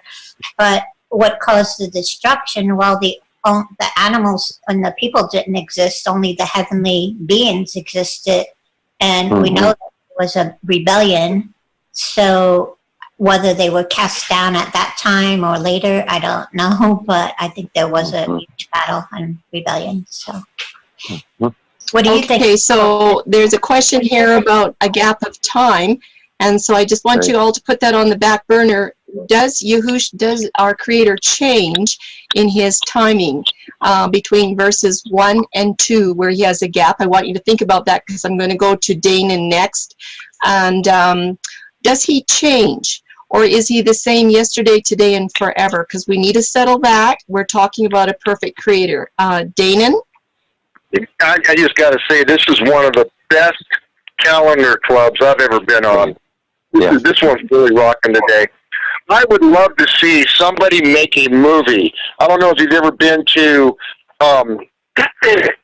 lastearth.com, but this website has these movies. They're Hollywood movies, and I would just like to see somebody do a Hollywood movie of Satan getting kicked out of heaven and taking out all the planets, wiping out the moon that used to be a sun, and making the earth void and without form. It became void and without form. I would just love to see a movie printed up of this. It would make it so neat, and I'm just excited. That's all. This is a really good meeting tonight. I'm getting fed, really fed tonight. Thank you very much. Thank you so much, Danon. I think I'm going to call on Stacy. I bet you she's sitting on pins and needles here. Well, I've just been listening. I'm like Danon. I've been learning a lot. But when Jesse started talking, of course, my light bulb, went on, and I started thinking the same thing, because this glory he's talking about is, I believe, everything happens at dawn. The mercy, the joy, all of this is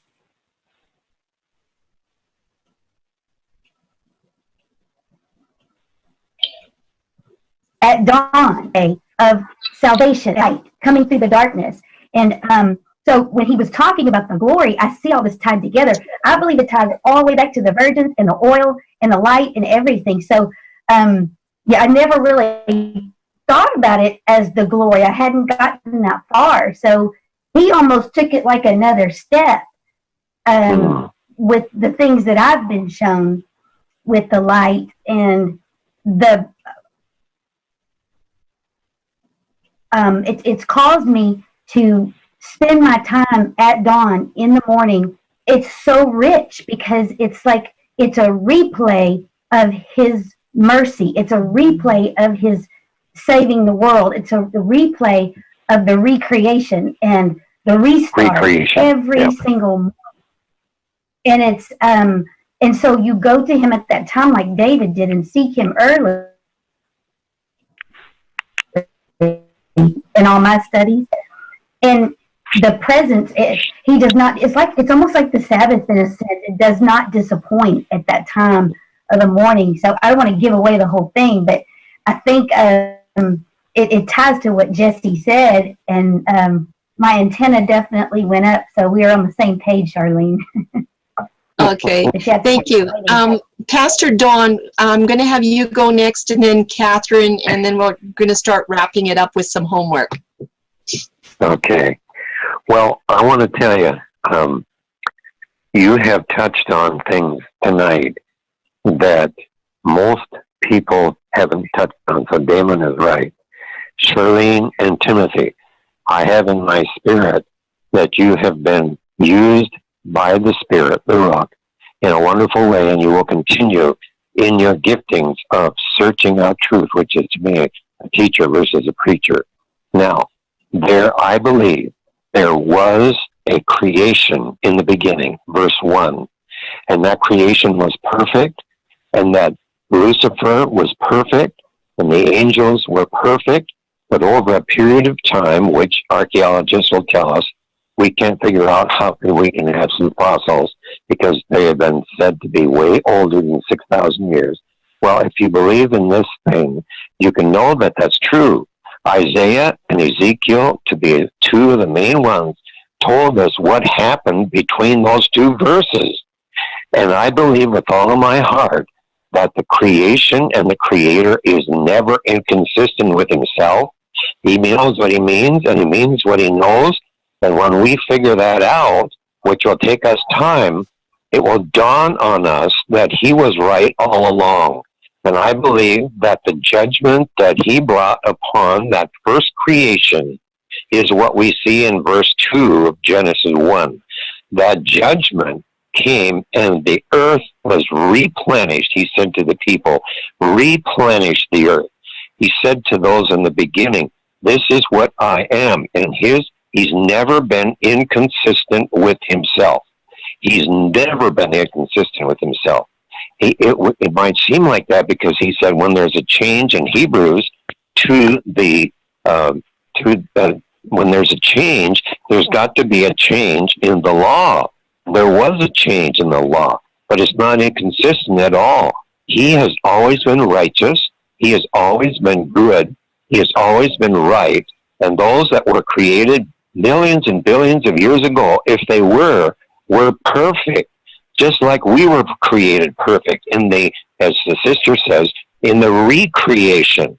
And I believe with all of my heart that you guys have touched on some things, that he's using you. And I agree with Damon. This is one of the most wonderful, instructive things. And people are looking for that today. And we have to communicate this truth, as you two are, in a way that doesn't unnecessarily turn them off.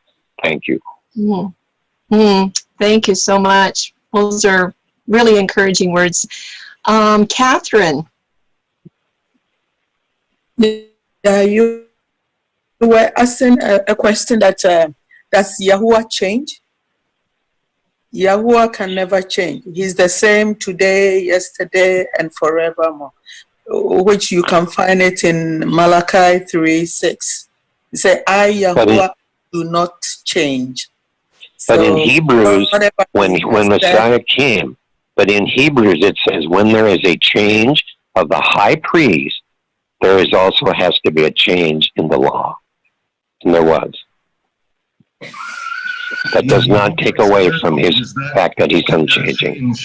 That change is not a change out of the blue. That change was written in the book from the very beginning. It was a plan from the very beginning. That change wasn't really a change from, I mean, maybe it's English, and for that matter, Hebrew, that it's not explained to us in our finite mind, so those are the words we get. Sorry about the crowing, but what I'm saying, that's our Sharama rooster being a bugahoreo, but you're talking, that was in the order from the first place. Yahuwah, at least the Father is, he's omniscient, he's all-knowing, and he knew that would be coming. So whatever he has said, he's not going to change his mind. Yeah, so Yahuwah never changes. And for that matter, Yahusha, or Yeshua, he never changed. I mean, Hebrews 13:8, but and I'm even wondering about the gap, between verses 1 and 2. I guess we can use the word gap. But again, that's where if there's a better word, then I have no problem with that. It's just that's why I'm pre-Adamite. I believe there was a flood before Noah's flood and so on. I mean, it's just that maybe it's up to us to come up with a better way to explain it. Right. So, Tim, Tim, please. I have a question. Yahusha said, I saw Satan as lightning fall from heaven. When did he see that? Right. What happened? Why is it described as lightning? What does lightning do when it hits? How much impact and destruction does lightning have? Right. Where was Yahusha on the first day of creation? The creator. Is it possible that he is describing when Satan hit this earth and the severe destruction done to his perfect creation? Yes. Is that what happened when the earth changed from a perfect creation to a wasteland? Yes. With an evil contaminated atmosphere that surrounded it? Yes. Is that why the Ruach had to vibrate above the waters to purify the waters that were destroyed on the first day of creation? Just recreation. Questions we need to consider. Yeah. Praise God. Praise Him. Lisa? I got So, one. yeah, And don't then get caught up in the gap thing, because we need to just look at the scripture and what's there, and that's what it is. Exactly the way Tim described it.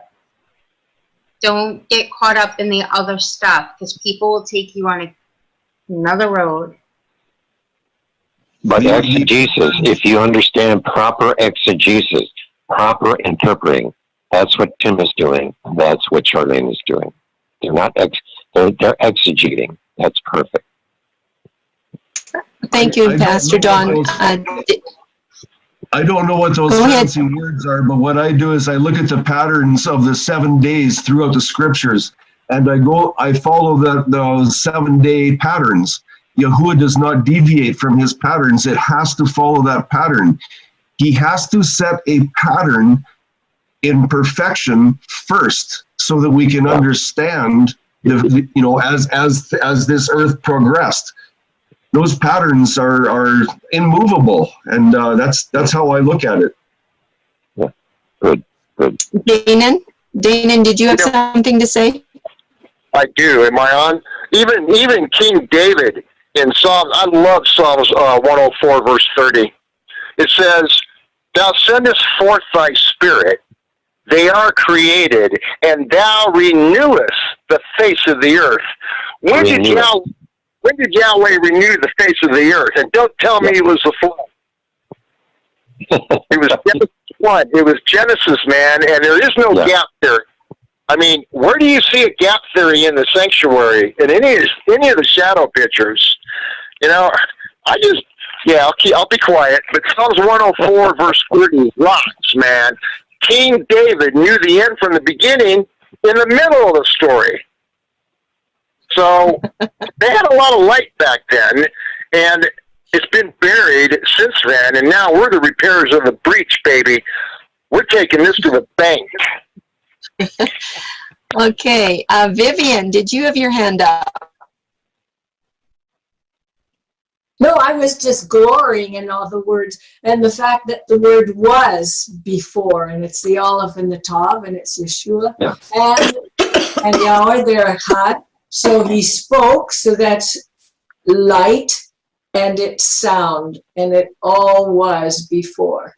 And it's just the same. There is no difference. Light and sound are the same. And it's Yeshua. Yeah. Yeah, Vivian, you always bring us back to that, and I just always love it the way you say it. And Danon's absolutely right. Psalms 104, verse 30. That is going right back to the second half of Genesis 1:2, where the restoration began. It says, "And the Spirit moved across the waters." When the Spirit, which is the breath, his voice, when this frequency of his word moved across the contaminated waters, they were pure, Now they're dirty. If you look up all of the definitions of those 4 terms there in the beginning of verse 2, he moves across the waters to cleanse them. And as he moves across the waters, it brings forth light. It recreates, it's not recreation, pardon me, that is not the right word, it's restores. He restores the light back to its original beauty that it was. Okay, it's not contaminated anymore. And then he says in verse 3, and the light was good, right? So we're back to the beginning with light. So when people say, no, the earth started with darkness, it's like, that's Koshek. That is not the same as Lael. So the darkness that you're going to find down in Genesis 1:5, it says, and the darkness and the Koshek he called night. He titled it night. But that Koshek, that used to be, up in verse 2, was a contaminated Koshek. And he also had to cleanse that in a very simple way. He takes out the good components of that darkness. He extracts the positive components, if you want to say it that way, and then calls those Lael. He doesn't call him Koshek again. It's titled Lael. So in the first half of Genesis 1:5, we've got 2 very important definitions. He calls the light day, he gives it a name, and the Koshek that is now cleansed, he is calling night, which is Lael. So right there, you've got basically your 12 hours of day and your 12 hours of night. That together gives you your 24-hour cycle. Then in the last part of verse 5, where it says, and the evening and the morning were the first day. That's what it says in the King James Version.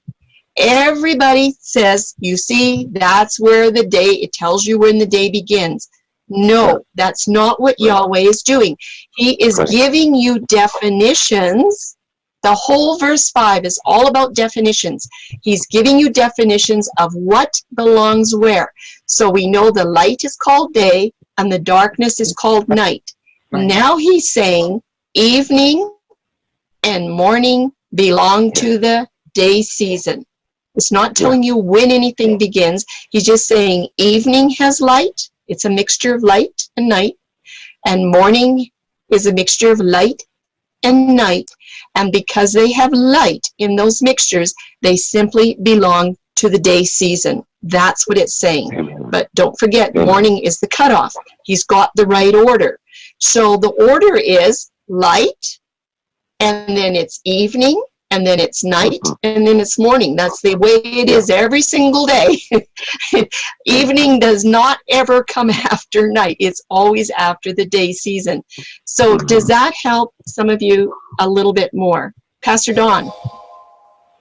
That is excellent. That is proper exegesis. That's proper interpretation. And I want to thank you. And you have an anointing, and I hope you'll stay with it.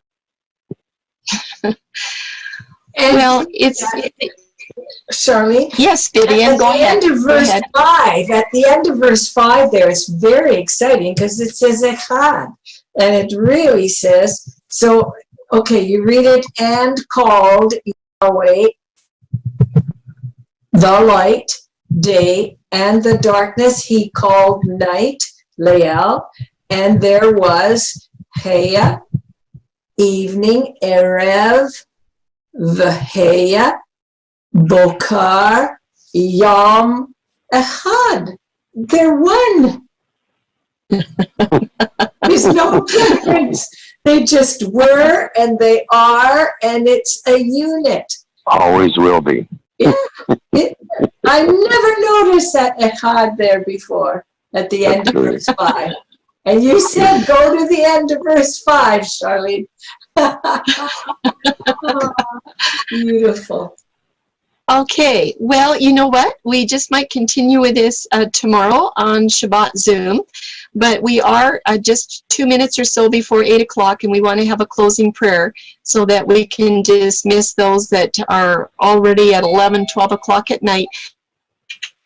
But first of all, I would like to say we are going to continue this class structure next week, Friday. Okay. Good. Good. Because we need to massage this. We don't want to lose track of what we've done tonight because it's been so good.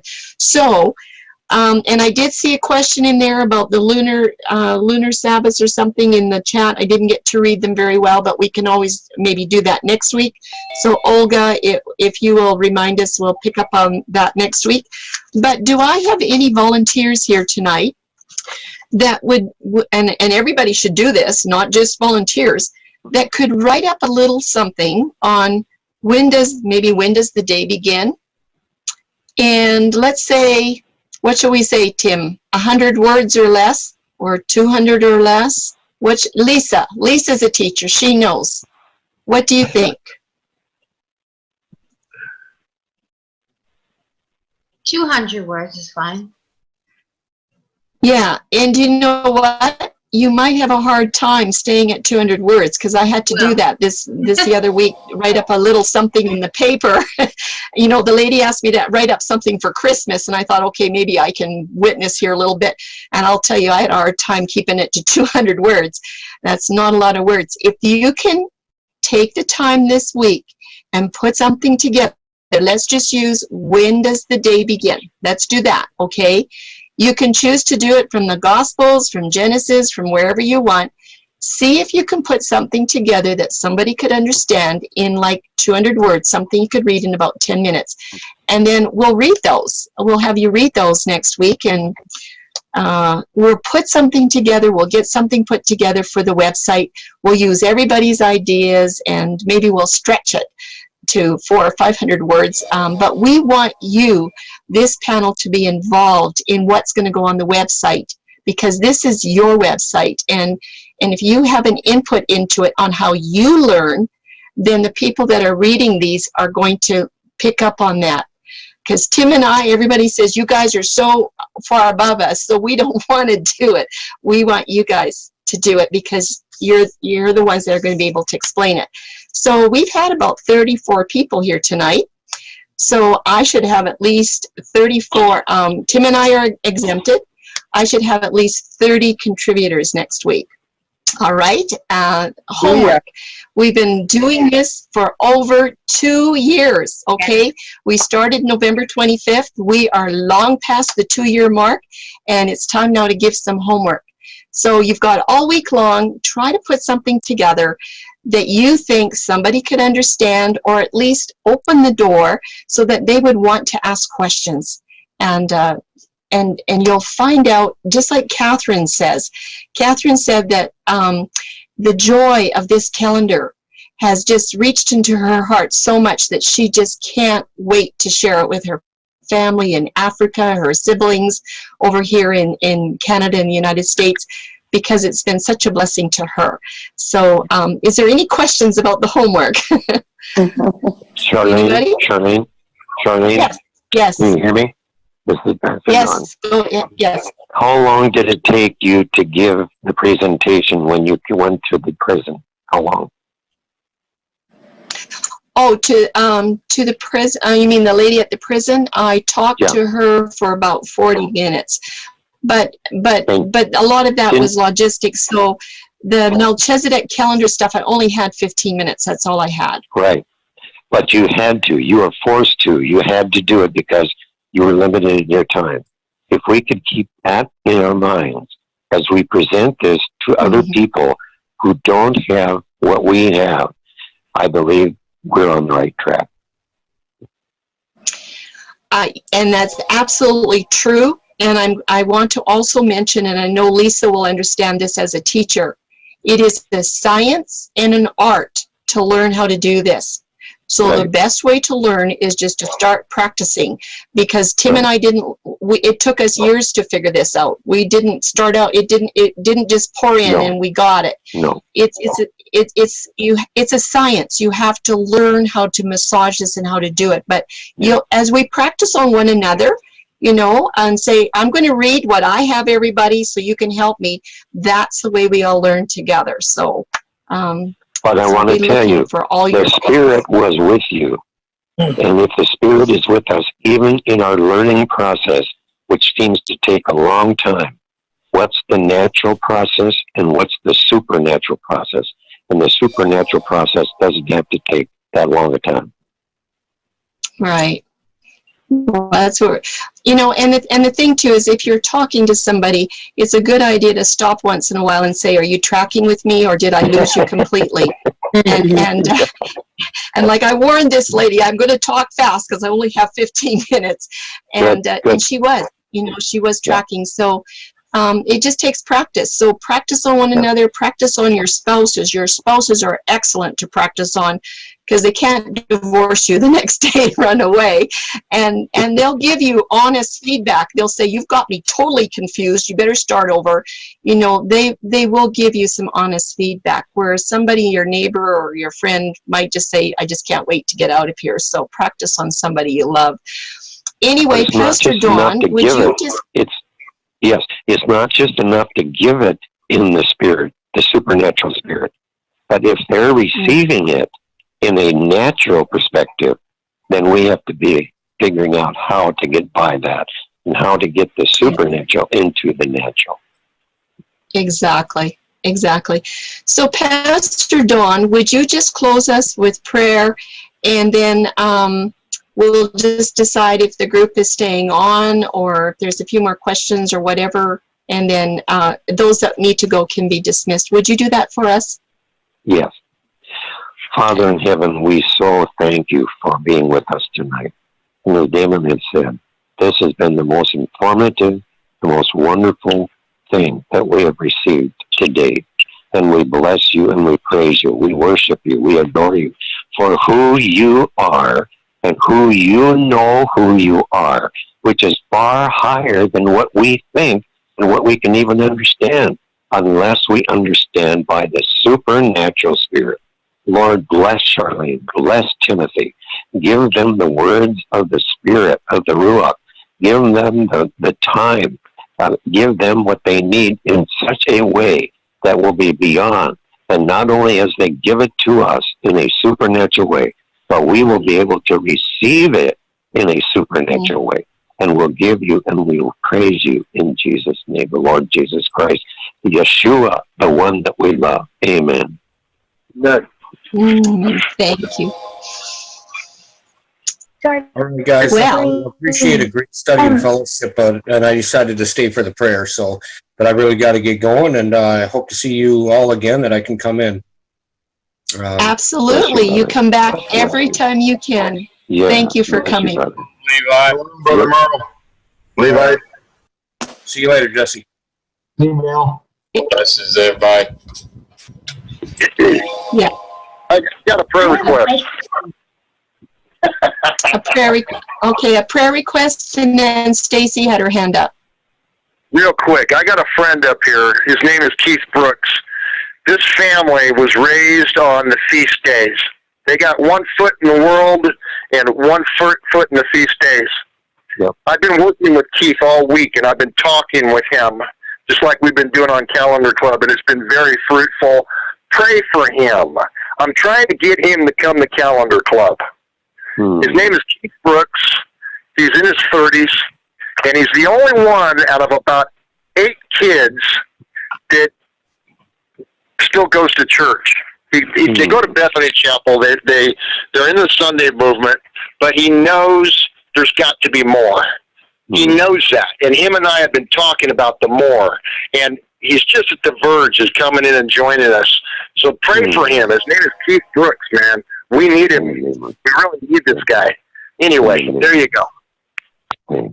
Danon, why don't you just go ahead and offer a prayer, and we'll just all join you. Let's just pray for him right now. Hey, keep Pastor Bill. he's coming into the covenant calendar. He's seeing things. He's been calling me. So lift. What's your pastor's name? Bill Gilmore. Okay. Heavenly Father, I just thank you so much for the ability to share. You've given us the Ruach, and you've commanded us to fish for men. You've told us the fishermen are coming first before the hunters.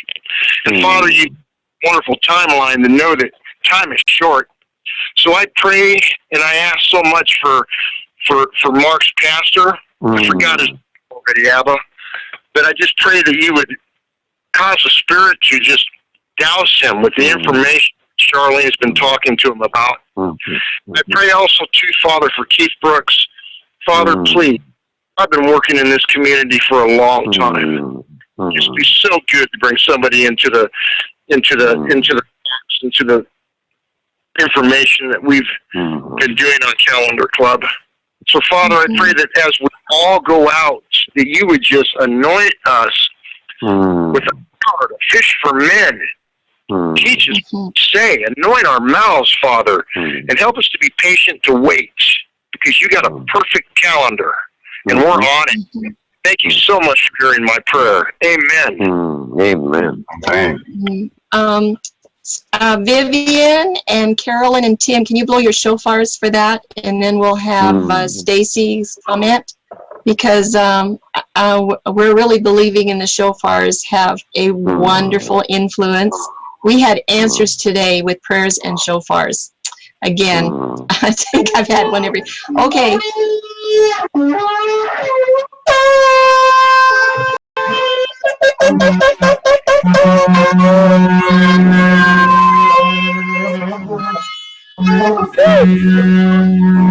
I'd blow mine, but I got sleeping kids.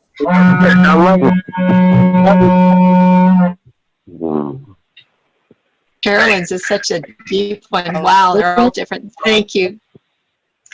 That was good.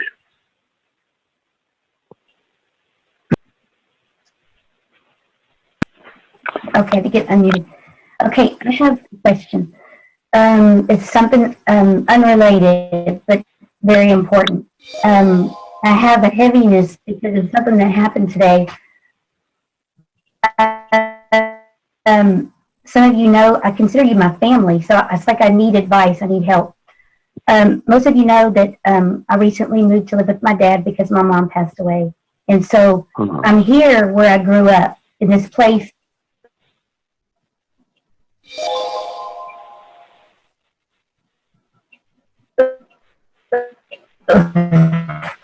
Just the feeling I feel there is not good. We have some friends, my parents had some friends that they have been friends for 60 years. They're best friends. And they invited us over to eat today. And so I knew there was going to be,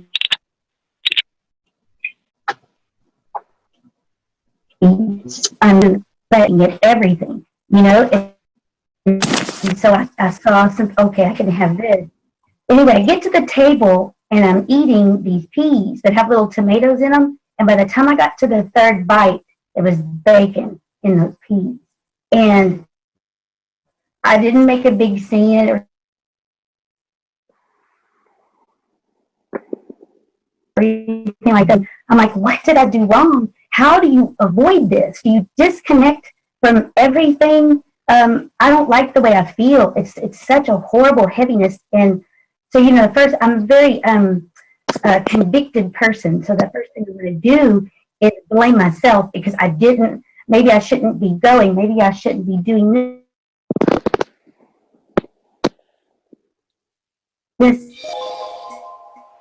You know, and I need to know, how do we avoid this? I mean, you know, if this only happened to me one other time in the last 5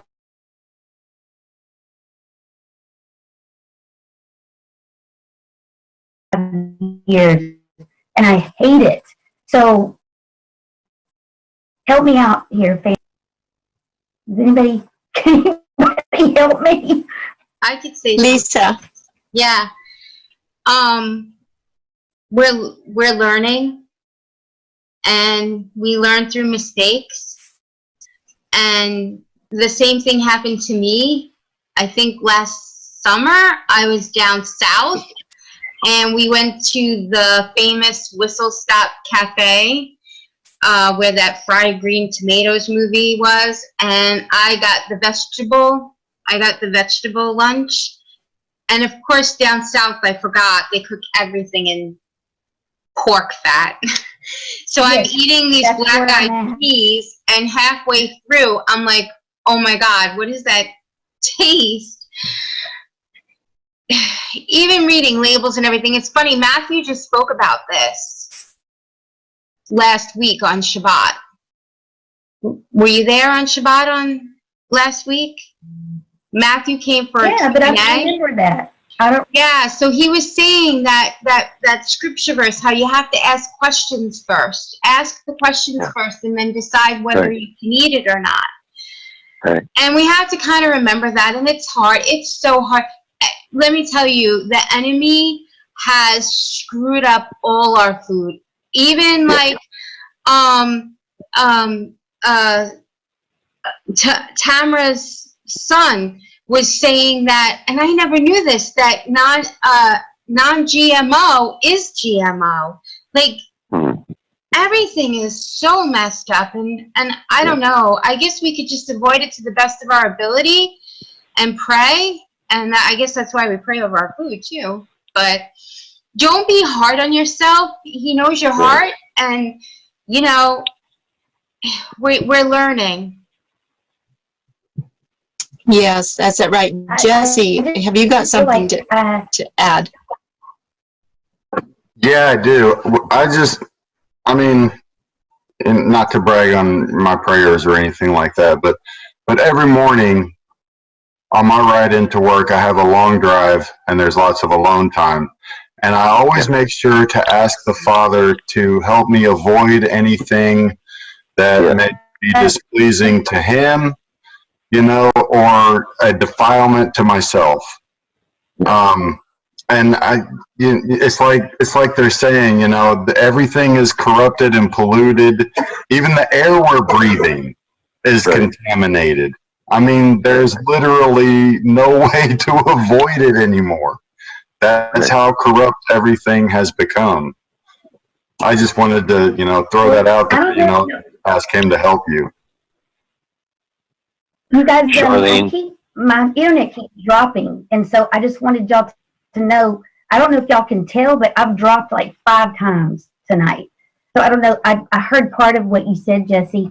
I almost feel like, okay, you know, you're going to a house. These are dear people to us. They helped so much with my mom's funeral. They were 60 years of friends, you know, and they loved me, and they lost their son and all kinds of stuff.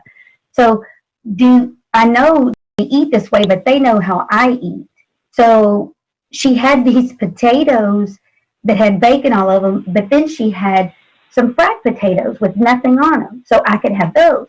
But she put bacon in the peas and didn't tell me. So I'm like, you know, it's sanctification. You're separated, and there's already that going on in my life, but it's like, you can't get away from it. And I don't know. It's not being pleasing to Him. It's knowing how He hates it. That's so disturbing, and it makes you heavy. But I know the continued heaviness is Satan pounding it in my head, being the convicted person that I am. So I needed you guys to help me get past this and know that I'm not the only person that struggles with this. So thank you, Jesse. Stacey, I think Pastor Dawn has something, and then we'll hear from Tim. Just real quick, sister. It's not that what you did was wrong. You did something right. And if you look at things in this world, like our brother said, it's not that we're doing something wrong. We're doing something right. And if we're doing something right, then guess what? We don't have to be condemned. Okay. That's what I needed to hear. I do a lot of this to myself, but I felt defiled too. I felt like, oh, this hasn't been in my body, you know, and now this is in my body. Thank you. Yeah. Timothy and then Danon.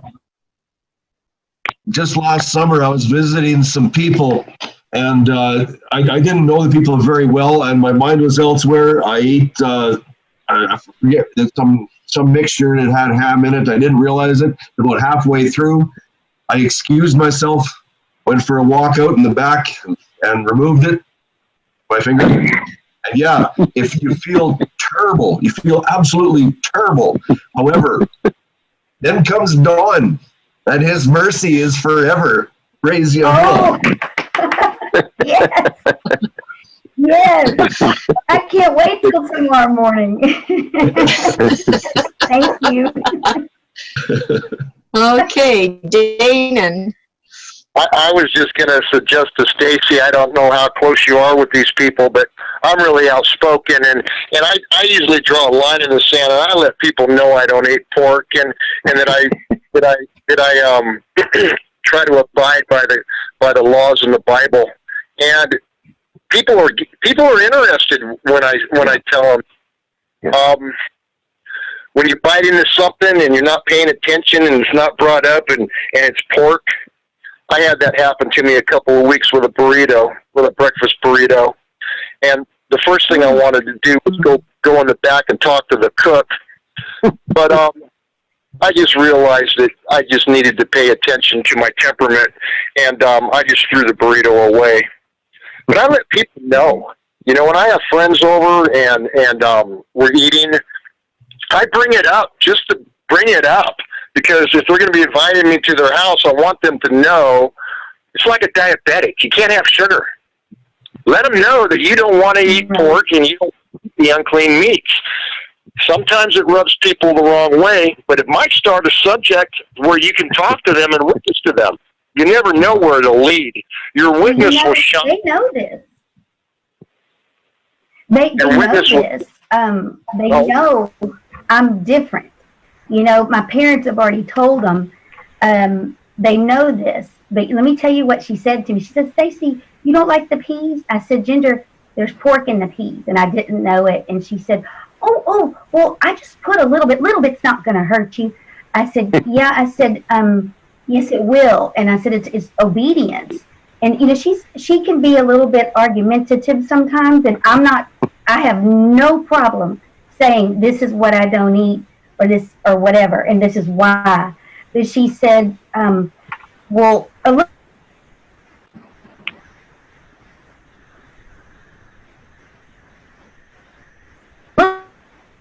bit's not going to hurt you. And I don't think you're going to. I said, Jesus did not eat shrimp or pork or any of these things. And I said, I follow him. So, and I say these things in love, and I've always been a peacemaker, you guys. I am a peacemaker. So I'm asking him to give me boldness, but in love, so that I'm not ever afraid to speak up. And I wasn't tonight. I told her exactly what they knew. She just like, well, I just didn't think a little bit was going to matter. It's like, no, you have to tell me because I don't eat this. So I agree with you. I feel like if we don't stand up and say something, then we're not standing up for our Savior. We're not standing up for him. So we have to speak. And it is going to cause dissension sometimes, but so be it. You know? Yeah. Thank you, Dana. Exactly, Stacy. And just before I ask Jesse to speak, I've come across people right here where we live where I've had to tell them, you know, we don't eat lard or whatever. And they said, well, why? And I said, well, it's a pork product. And they go, it is? These people that eat this stuff don't even know that bacon and lard are pork products. So, you know what? Don't make any assumptions that they know what lard is, because maybe they don't. But anyway, Jesse, what did you want to contribute? Please tell them pork lard. Pork lard, because there's like vegetable lard. I asked about that too, and the beans. And, you know, cheeses. A lot of cheeses have that rennet stuff in them. I mean, it's like you can't even go out to eat. It, you know, is my favorite. And there's cheese all over everything, and you don't know. Well, yeah, that's kind of what I was going to get at. You know, if you go anywhere that has pork on the menu, there's going to be cross contamination, because they're not going to change their gloves after handling bacon before they put your sandwich together. They're not going to wipe off their blades before they cut your pizza after cutting up a pepperoni pizza. You know, it's just something that you have to use your discernment with. My wife she's really on it. I really wish she was feeling better because she's got a whole lot to say, but her voice has left her, and she's just not feeling real well right now. But yeah, I mean, when she gets on here, she's going to tell you all kinds of stuff. She's dying to start. Okay. Tell her we're waiting. Well, thank you. You can be crazy like me. I walk into the back of the kitchen and I talk to the cook and I say, "Is that grill clean? I don't want any pork whatsoever on my eggs." Right. I do. I walk to the back of the kitchen and I talk to the cook. And if I get a yay, I order. But if I get a nay, I go somewhere else to eat. Yeah. Don't buy your things at Walmart anymore. Everything they do has pork in it. Everything. Except for their lamb meat. Yeah. Yeah, the Walmart around us has recently started carrying, lamb meat, and wow. It's not local, so it's kind of odd. But I was going to say that oh crap, I forgot what I was going to say now. Okay, Jesse, while you're remembering, we'll let Jose go while you're remembering. Okay. Yeah. Hey, Stacy. I would just say, it's about, come out of Vermont, people. We're Yahusha said we're still here. We're not from here, but we are here. Don't believe anyone. I mean, do your own research. I've got caught so many times, like when I go to restaurants or I go to grocery stores. Oh no, there's nothing in it, and then I found out.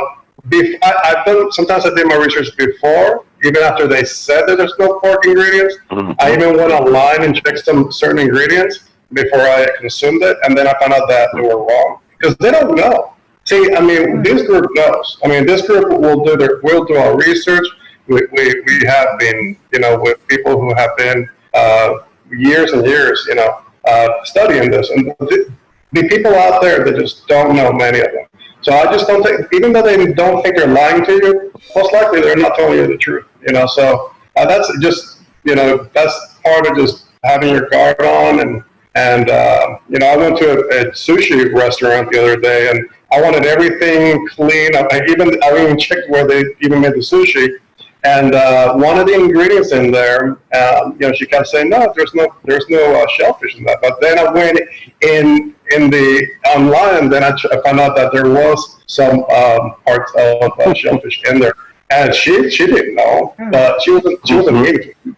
I just cannot believe. Publix the other day, I ordered a chicken, and it had pork casings on it. So she said that there's no pork in it, but she doesn't know because they don't go through the ingredients. So it's just Y'all, I'm in Southeast Texas. It's in everything. It's terrible. I was just researching ranch style beans today because I had a can of ranch style pinto beans with jalapenos in it, and I had to research that to make sure because it said prepared beans, but when I looked it up, it was just beans and water that they were cooking. There was no pork in it. But if you do like their black-eyed peas, that has pork in it. So, yeah, we do. We have to research everything. So, even enzymes, there's in cheese, there's actual enzymes from pork. Yeah. Okay, Jesse?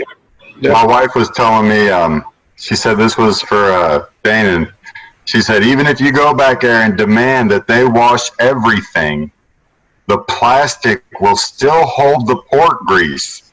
It doesn't matter how much they wash it. It will not come out. Ask any chef, and they'll tell you that the pork does not come out of the plastic. You can clean it off of the grill, the metal, but the plastic, you can't clean it. So everybody, what I'm getting out of this is move to the bush where there's no restaurants. You have to cook everything home. We don't have this problem out here, right, Tim? He used to live out here. And your neighbors are too busy to bring you any food. I can be very, very thankful for my bride because she's a good cook.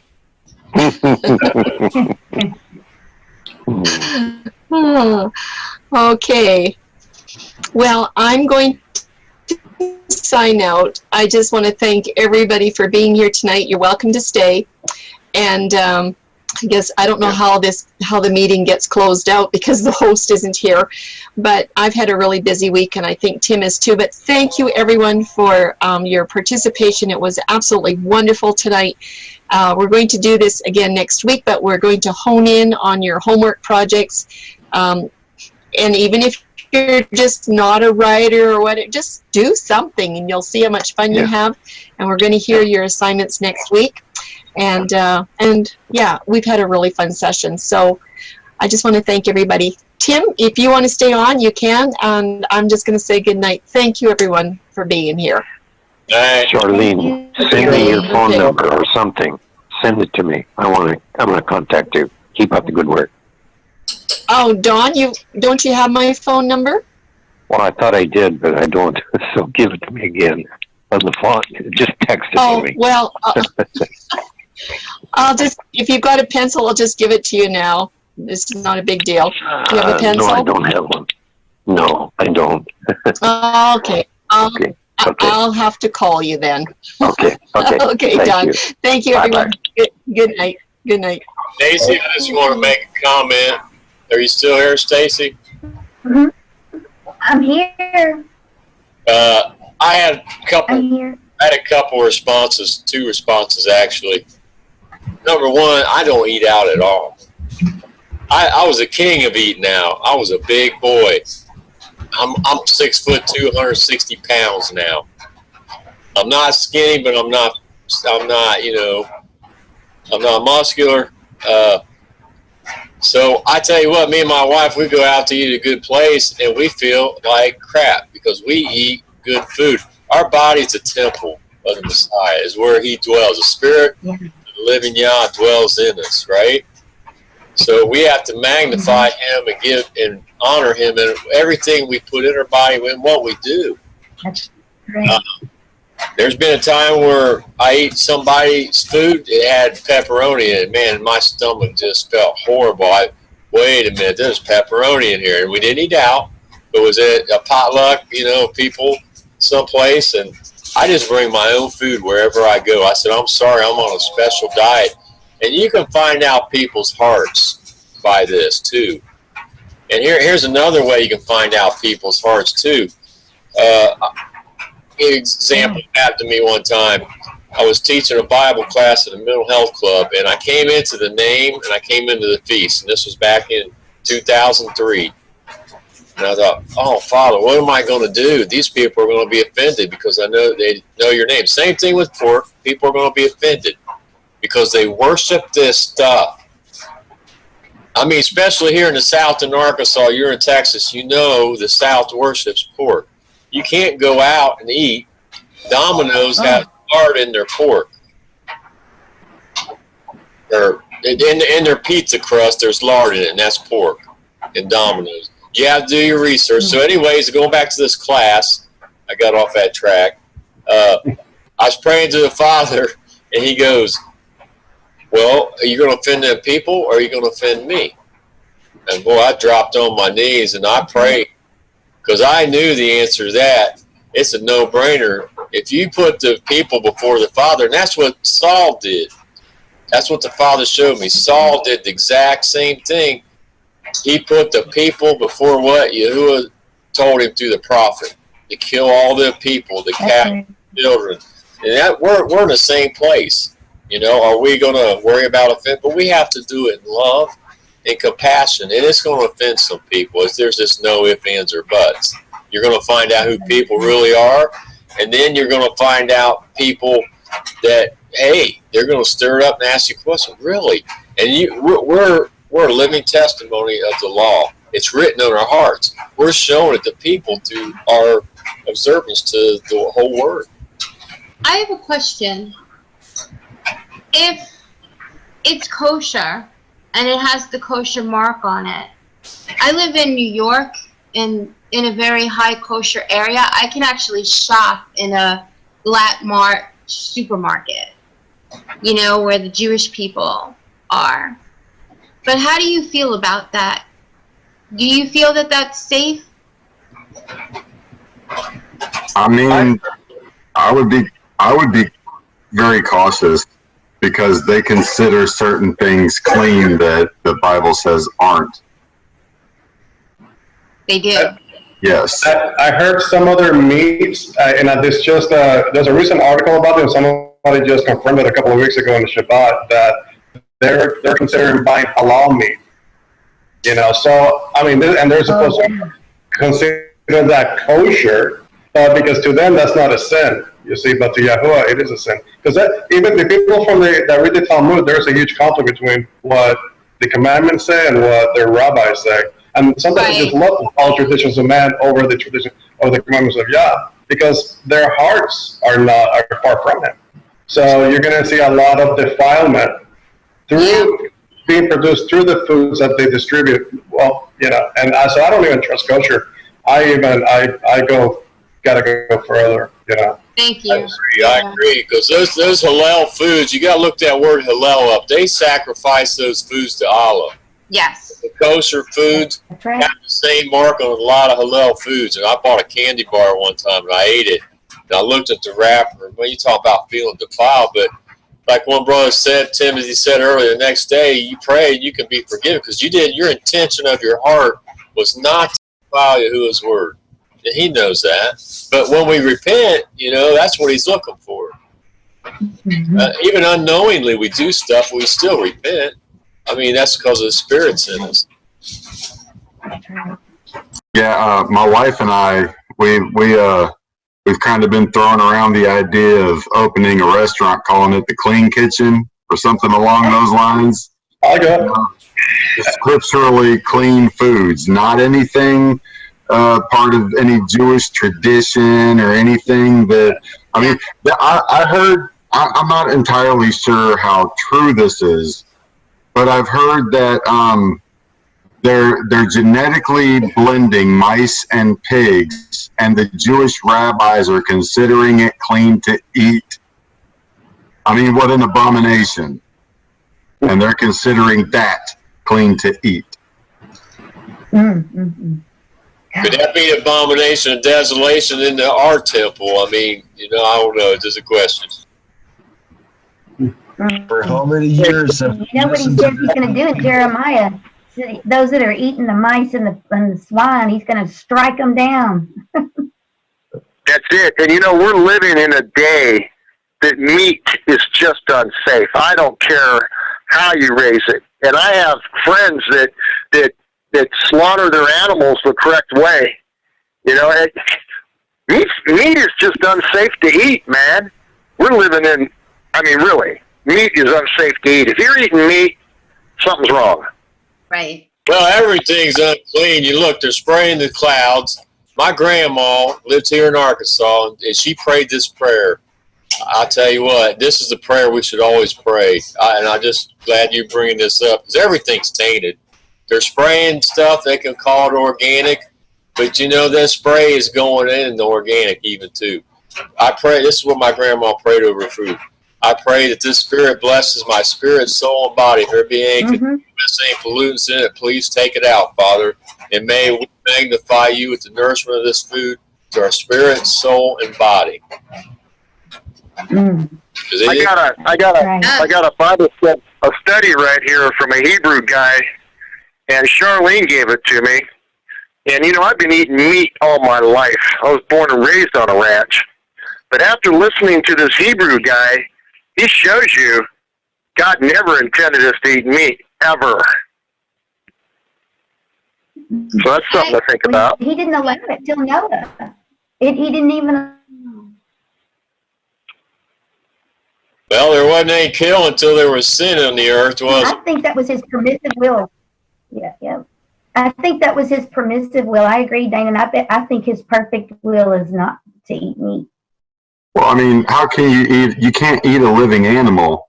And in the eternity after the millennial reign, there will be no more death. Period. No more death. It doesn't just say humans won't die anymore. It says there will be no more death. At this time, however, He did tell Noah that there were a list of animals that were okay. So I believe that because the manipulation of the genetics of the, not just, you know, the vegetables, the fruits and stuff, but the animals, that you have to supplement the nutrients that are, missing from the vegetables with the nutrients from the meats, and kind of balance it out, you know, not overdo too much of one or the other, but just, you know, find that level for the time being until we get into the millennial reign. I don't know of any other way to really maintain a healthy diet. You know, that's just my opinion. But I agree. In the beginning, I don't believe that they were eating any meat. I don't think there was any death. But after the fall, after the contamination and the flood, I think that you kind of have to accommodate the needs of the bodies that we have. Would you say the giving gift, the sacrifice Abel made to Yah? Do you think that was do you think that was also for consumption, or just a sacrifice to Yahuwah? I think that was also for consumption, because why else? I mean, you can't just kill an animal and not use it. I mean, that would be murder. Right. And we are not to murder. So that's, I mean, and the animals that he declared that were clean, they all have usable parts. The bones, the hooves, the skin, the sinews. There's so many usable parts on those animals, and they're okay to touch even after the animal is dead, you know, and cleaned and treated, you know. So I don't think, I'm pretty sure that they were eating them after the fall. Well, didn't Yahweh allow man to eat meat to shorten his lifespan?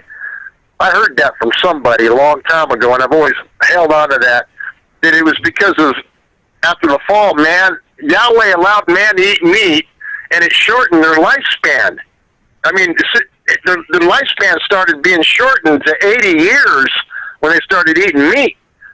They were living the 900 years when they weren't eating meat. I don't know. I love meat. I've always been a meat eater. Yeah, I don't know. I mean, Abraham lived to be what, 130, somewhere in there, and that was after, you know, the Father had said that He's going to shorten man's life or man's days to 120 years. You know, but Abraham was righteous. He was following the laws. He was eating the clean animals only. He wasn't eating pigs and shrimp and crab, all the scrubbing bubbles of everything. He wasn't those. He was only eating clean, and he kept everything that he put in his body pure, just like, you know, the Father wanted him to. Hey, my grandpa was 102 years old, and you wouldn't guess what he ate. He was a pig farmer. 102 years old. I couldn't figure that out. He smoked cigars. I can't believe it. But he laughed like about every minute of his life. That's probably what kept him alive. Wow. Now, give me mountain oysters and fried okra, baby. You know, I read somewhere, you know, that the oldest was, I think it was either a dog, was a vegetarian. Like the one that always like lived the longest, you know. Now, I read that somewhere, but either a cat or a dog. But anyway, so that, I mean, I know there's the hugest thing because about eating vegetables. I know there has a bunch of great nutrition. But I think, you know, us that eat clean, I don't think it's going to affect us to eat the correct meats as much as like the, you know, eat people out there that just don't know how to eat, you know, clean foods. As far as the flood, I think something happened to the atmosphere. So Yah did something to it. The flood did something that it just made mankind just not to age as long. For sure. Look at Daniel. When they brought the king's dainties to him, and he got tested, he goes, "Look, you just let us eat our diet, and we'll see who's more sharper than who, and who knows what." Well, I do know. I was a big meat eater. I still eat meat every day, but I don't eat red meat anymore. I eat chicken mostly. and I can tell a difference. I mean, just from cutting back and eating chicken, I'm more alert, I'm more sharper. That beef just like slows it, and I love beef, man. I miss it, but my digestion can't handle it. I've been compromised my digestion. So I agree with Danon, that, meat wasn't the original diet plan, but he did make a approval from it for the law. But I think, like Jesse said, it should be used in moderation, not for every day of the week. I mean, I still eat chicken every day, but and for those who enjoy eating a nice piece of steak and you like it medium or medium rare, don't think that what you see that's dripping out is blood. It's a moleglobin, which is a muscle. It's it's right. It comes right from the muscle juice, so it's not blood. So I used to think that until somebody had me research it. That's the myoglobin and not the hemoglobin. Right. Oh, I didn't know that. He also showed blood. How to drain the blood from the animals. You're supposed to. There was special ways. You drain the blood, you pour it out, and you give thanks for it. I got a brother out in Colorado. He won't eat any meat unless he kills it, and he praises Yahuwah and pours the blood out in the ground, like it says in the Torah. So I admire that, Have you ever raised a stare? Have you ever looked into their eyes? You tell me you're going to kill it and eat it. I mean, have you ever looked at a cow's eyes? They're so loving. Yeah, think about that for a minute. And a deer. Take a good look at a deer's eyes. I'll look at it right down the scope of the gun. I'm looking right in his eyes. I'm checking him out. You're ready for the Exodus. I guess there's hunters and there's gatherers, and I ain't a hunter either, bro. But I'll eat them. You guys, I have to tell y'all, I'm going to tell this little story real quick. It's 30 seconds. But I can tell people this, and it doesn't faze them. So I told this story tonight to remind my parents' friend. I lived down here in Southeast Texas, grew up down here. And so I was at an event at the beach, and this particular beach house was on a brackish lake across from the beach. And the lake was right there in the yard. And I saw something in the lake, and I was like, what is that? So I walked up to it and looked over the edge, and it was a big old dead cat with about 6 big old fat blue crabs chowing down on that dead cat. And so I tell people this, when you eat that crab meat, you're eating that dead cat. You're eating it just goes in one and out the other. It doesn't register, And I told them again tonight and reminded them. It's like, so it's just. And it's the same way with pigs. It's the same way with pigs. Yeah. They don't sweat out the toxins. All those toxins are trapped in their bodies, and you're eating that stuff. Like, do you know what pigs eat? Are you kidding me? You want to eat that? In their body. You ever hear somebody tell you, now you make sure you cook that meat all the way through because there's a lot of bacteria in a pig. I mean, how many times have you heard that? But they eat it anyway. I don't know. There. You want them worms? You go ahead and eat them. I think it's 4 hours for them to actually digest. I mean, they don't even digest it. It's probably just goes right through them, and all those toxins stay in the skin and the fat. Whereas an animal eats vegetation and has like a cow has like 4 stomachs. Yep. You guys,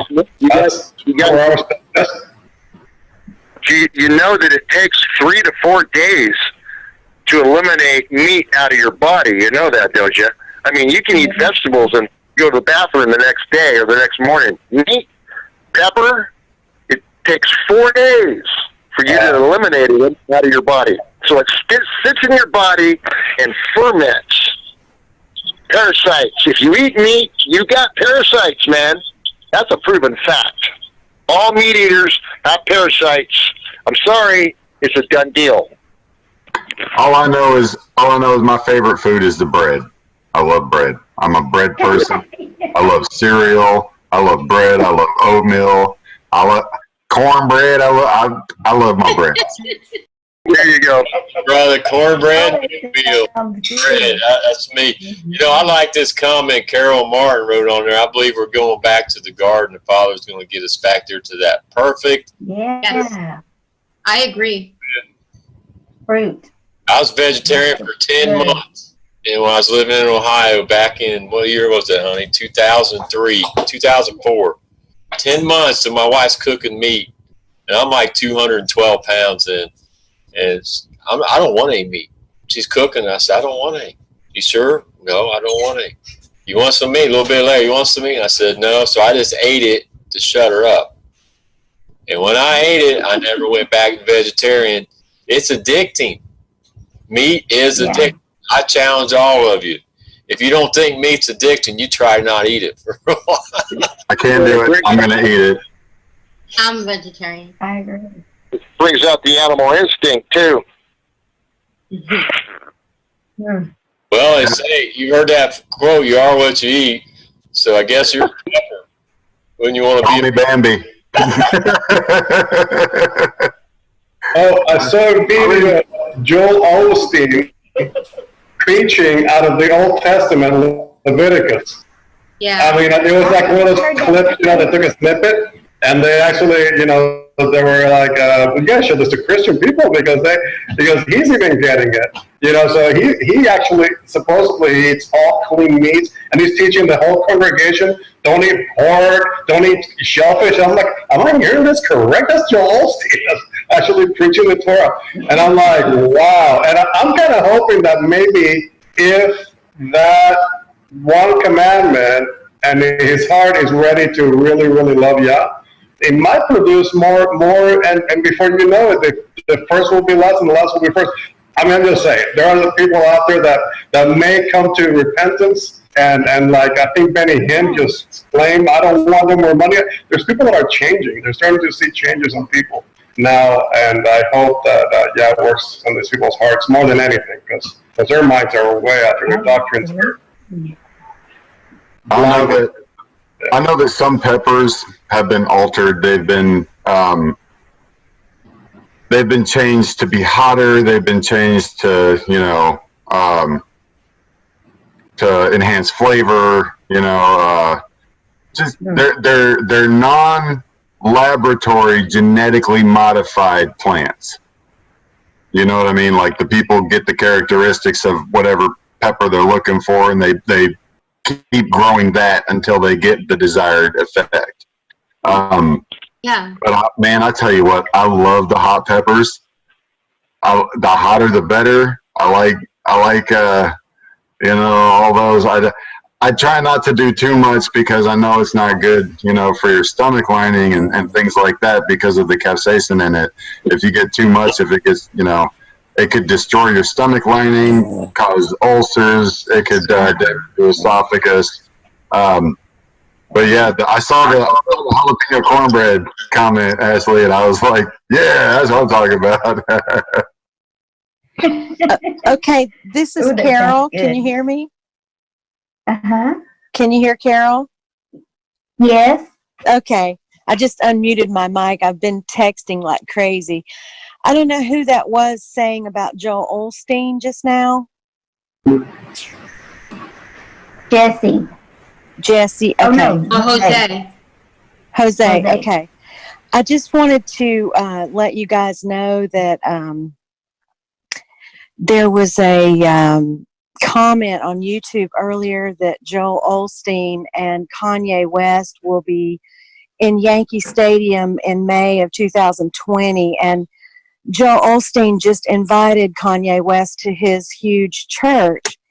And, you know, there's going to be a lot of false revivals going on. And, you know, Kanye West is pushing the Sunday movement along with the Pope. And the Pope is actually coming into in May, 10 to 15 days after the Joel Osteen and Kanye West thing. But, he's pushing Laudate Si, which is basically worshiping the sun, the moon, the stars, and all in the name of Carbon Sunday. And, Kanye's going to the Vatican also on the, Keep Sunday Holy, You're My Chick-fil-A, the song that's number one. And, he's got 10 number one hits on his new album. But what I'm trying to say is, I don't care what Joel Osteen's saying, because he's part of this false revival movement that's happening. And it's happening, next year around the time of Passover. And there's just so many false revivals that are going to be happening, pushing stuff that is 90%, it could have some truth, but it's just a sign that things are wrapping up.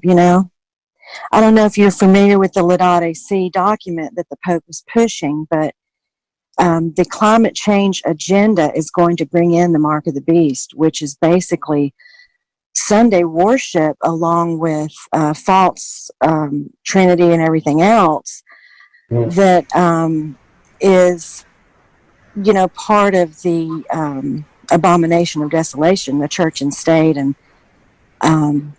a lot of the prophecies that Daniel brings out. I know I said a lot. Carol, I watched listened to a really good documentary, I guess you could call it, a Parable of the Vineyard, about Kanye. And they went in depth to some of the things you're talking about, the Sunday thing and all of that. So I agree with what you're saying based on what I've seen. Also, we just have to keep our eyes open because there's way too many red flags. I always say anything that's mainstream, I check it and check it and check it, because the devil will not allow the truth to be mainstream. It's just, you have to go seek, wisdom and truth like it's silver and gold. It's not mainstream. So when you've got, who else was he hanging out with? I forget. You can just look and stuff just to see. It gives you hints, very clear hints that what is this guy up to? So we definitely have to be very vigilant and use our discernment with that. Absolutely. And, and we're told that this fourth beast of Daniel 2, that was, Babylon, Media, Persia, Greece, and Rome. And then now we're in the 10 toes and the rock is getting ready to hit, We need to know where we're at in time, because Daniel 7, the animals are the same historical, the fourth beast, which was dreadful and terrible and strong exceedingly, with iron teeth. We know that's the iron monarchy of Rome, and he thought to change times and laws. He changed God's commandments. He took out the second one, to bow down to graven images, and he made the ninth commandment too, don't covet your neighbor's wife and don't covet your neighbor's goods. And then he changed the fourth commandment, and they come right out and say, that the Catholic Church has the authority to change God's law,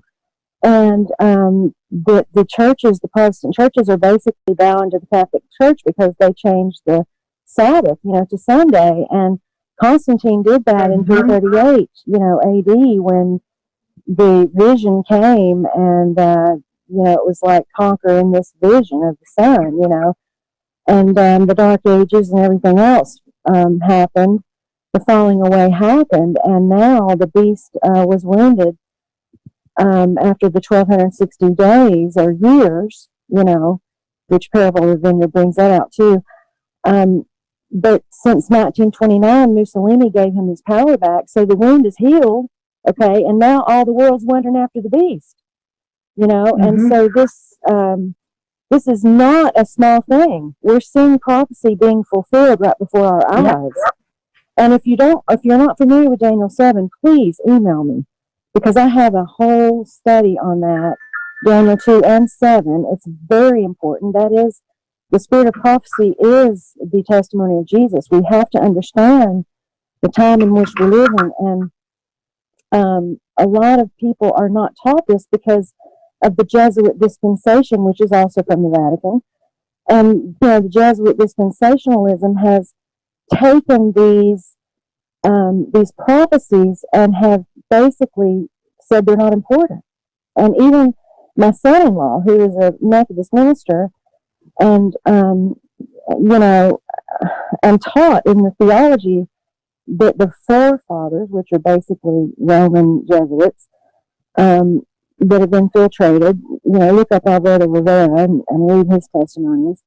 But basically, they're putting it, on the back burner and not teaching Daniel and Revelation to the people. They're basically saying these things can't be understood, and so a lot of the church members today do not understand what is happening. And Christ obviously wanted us to understand, because he said, when you see the abomination of desolation spoken of by Daniel, so he wants us to understand Daniel and what these visions mean. Can you put your email in the chat? Yeah, I did. I actually emailed Lisa. Lisa, I want to see your notes of tonight. You said you took good notes, and I put that up there. It's Carol, Karol, at Mallory, Mallery, Hall, HALL.com. And I've been sharing these prophecies with different pastors. That's kind of my passion, is to show these things, because they're not taught this in school, and right. Babylon mystery is definitely, many people are drinking her wine, and they're believing 2 Thessalonians 2, the man of sin, they're believing him, and they're believing the lie that he's portraying, and all the world. You have to remember, the whole world is wandering after the beast and drinking the wine of Babylon.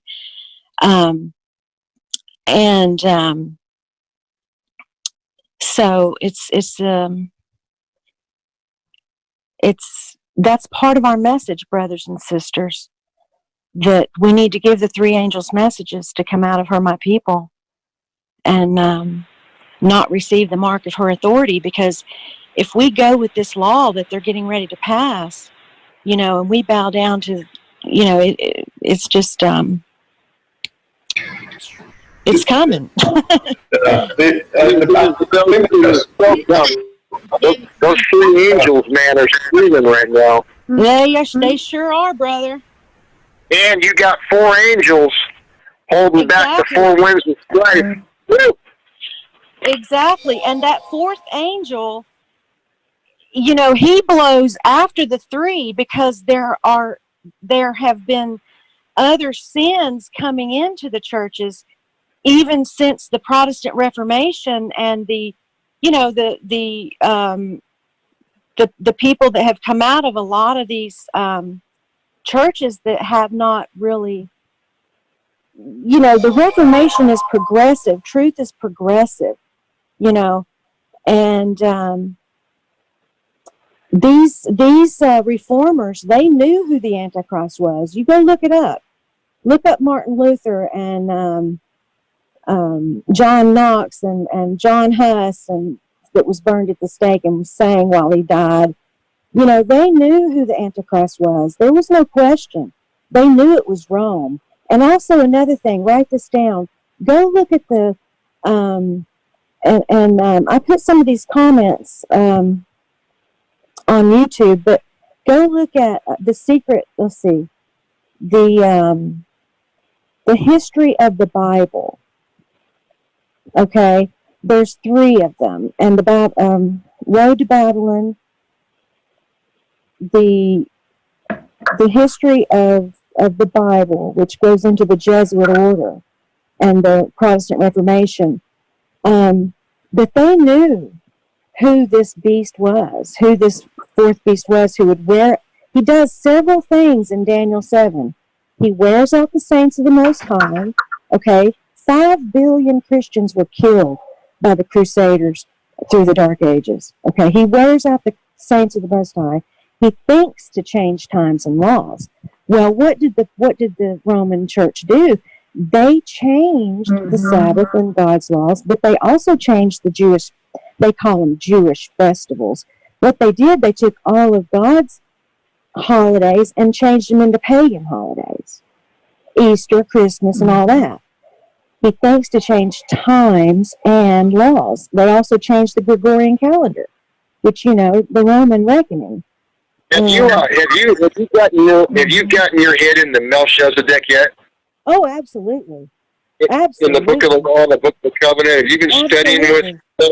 Oh, yes, definitely. I'm everything I'm listening.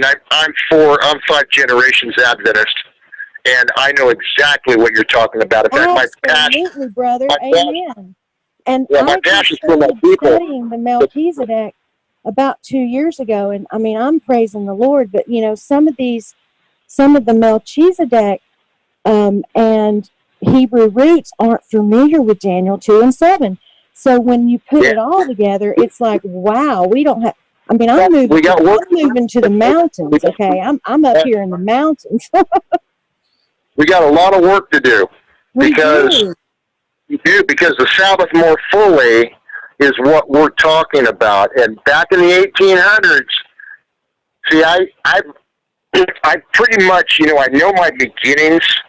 I came out of the charismatic movement, and then I wound up in the Seventh-day Adventist Church. And I found out my family was 5 generations Adventist, and Ellen G. White was with my great-great-great-grandfather, who was a conference president in Battle Creek, Michigan. So it's in my bloodline like you would not believe.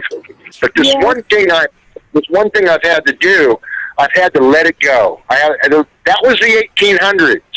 Now, I'm living in 2019, and I can glean from all the stuff that I've learned from the church with what I'm learning now, and my goodness gracious, you talk about Joseph's flame. There are so many brothers and sisters coming into this truth, it's unbelievable. Absolutely. And, you know, the Adventist Church lost their way. They rejected truth. And so God is going to, you know, this last movement is out of any human planning, and he's wrapping it up in his own way. So it's just like Isaiah 4:1 that says 7 women, which is complete. There's no denomination that has it. Okay? They're eating their own bread, their own doctrine, and wearing their own apparel, their own righteousness. They're not wearing the wedding garment. And they're saying, only let us be called by thy name, Christians, to take away our guilt, our reproach, you know. So in the last days, the movement, the church is gathered by the Ruach HaKodesh. Okay, it's not by denomination, and they're all being taught lies. So we have to have the eye salve, brethren, to see these things and to see that even the very elect, if possible, will be deceived. But you know, we are blessed beyond measure with this message, and we need to understand the prophecies also, so that we can show people what's happening with the church and state wound that has been healed. Ronald Reagan started it, you know, Jimmy Carter and everybody. They clasped hands with the Vatican again, and now the whole world is wondering after this, you know, they're going to hate us. Okay, they're going to persecute us because we are standing for things that are not politically correct, you know. So, you know, we need to be aware of these things and the trials and persecutions that are going to be coming. We're going to be saved out of it, though, brethren. We're going to have to hide for a little while till the indignation be past. But we need to have our eyes open, and we need to know what's going on so that we don't make any wrong decisions. Are you watching Matthew Nolan? Because he just started Revelation. Oh, absolutely. Oh, okay. So I watch him, and you know, and going into the end times and the book of Revelation right yes, he is. But I'm telling you that there are truths that were brought out in the, you know, with our Protestant Reformation, and also from other truths that you know of the prophecies. I'm not sure. I have not heard Matthew really speak a lot about Daniel 2 and 7. I don't know that he has gotten a lot of that information out. I haven't heard that, but we do need It's going to be interesting to watch how he puts Daniel together with Revelation, because those of us that have come out of the Adventist church, and I'm not lifting up the Adventist church. I got to tell you, I can't stand them anymore. But the deal is, the information that I've learned about Daniel, the book of Daniel, I mean, we got Daniel pretty much down. So it's going to be interesting to see how he brings in Revelation and how he correlates Daniel with Revelation. That's what I'm watching for. I'm watching. But this is one thing I want to say to make it clear, okay? I'm not advocating the We can Adventist barely church hear at you, all. Carol. Let me say this. You're really muffled. Before 1844. Yeah, I can't hear you. You can't hear me? You're really muffled. Oh, okay. You can't hear you. About that. That's better. Okay. That's much. Okay. Before 1844, even before the Adventist church was like, you know, brought together, Ellen White said the latter rain started to fall. And you know why? Because she was bringing out the statutes and the judgments and the feast, but the leaders did not want the leaders did not want to hear that. If you read the book Skeleton in the Closet, you know, 1888, I mean, they lost their way. I know the back of my hand. I know it like the back of my hand. They shoved her in they lost their way. They shoved her in Australia for 15 years. They kicked her out of the United States. Yes. And they did exactly what the Jews did to Christ when they crucified him. See, Absolutely. That's the thing. But see what has happened. The Jesuits have come in, and they've just infiltrated her writings. So people like Matthew Nolan, when they go to study her out, they come up liars, lunatics, and demons. Exactly. And I got to tell you, it's the Adventist fault that this has happened, because they've made her a god. She never claimed to be a prophet. In fact, she used to get up in front of a conference and say, "Quit quoting me. You go to the Bible alone." Exactly. And she basically washed her hands in the last 5, 8, 10 years of her life and let it go, because I mean, and then after that they followed the Trinity, and all the other false lies came in. Therefore, Revelation 18, you know. So anyway, yeah, absolutely. So the Adventists have totally lost their way. All churches have fallen. All of them. But we don't want to forget the truth that we've been given. Okay, because the wound has been healed, and Rome is riding all the merchants.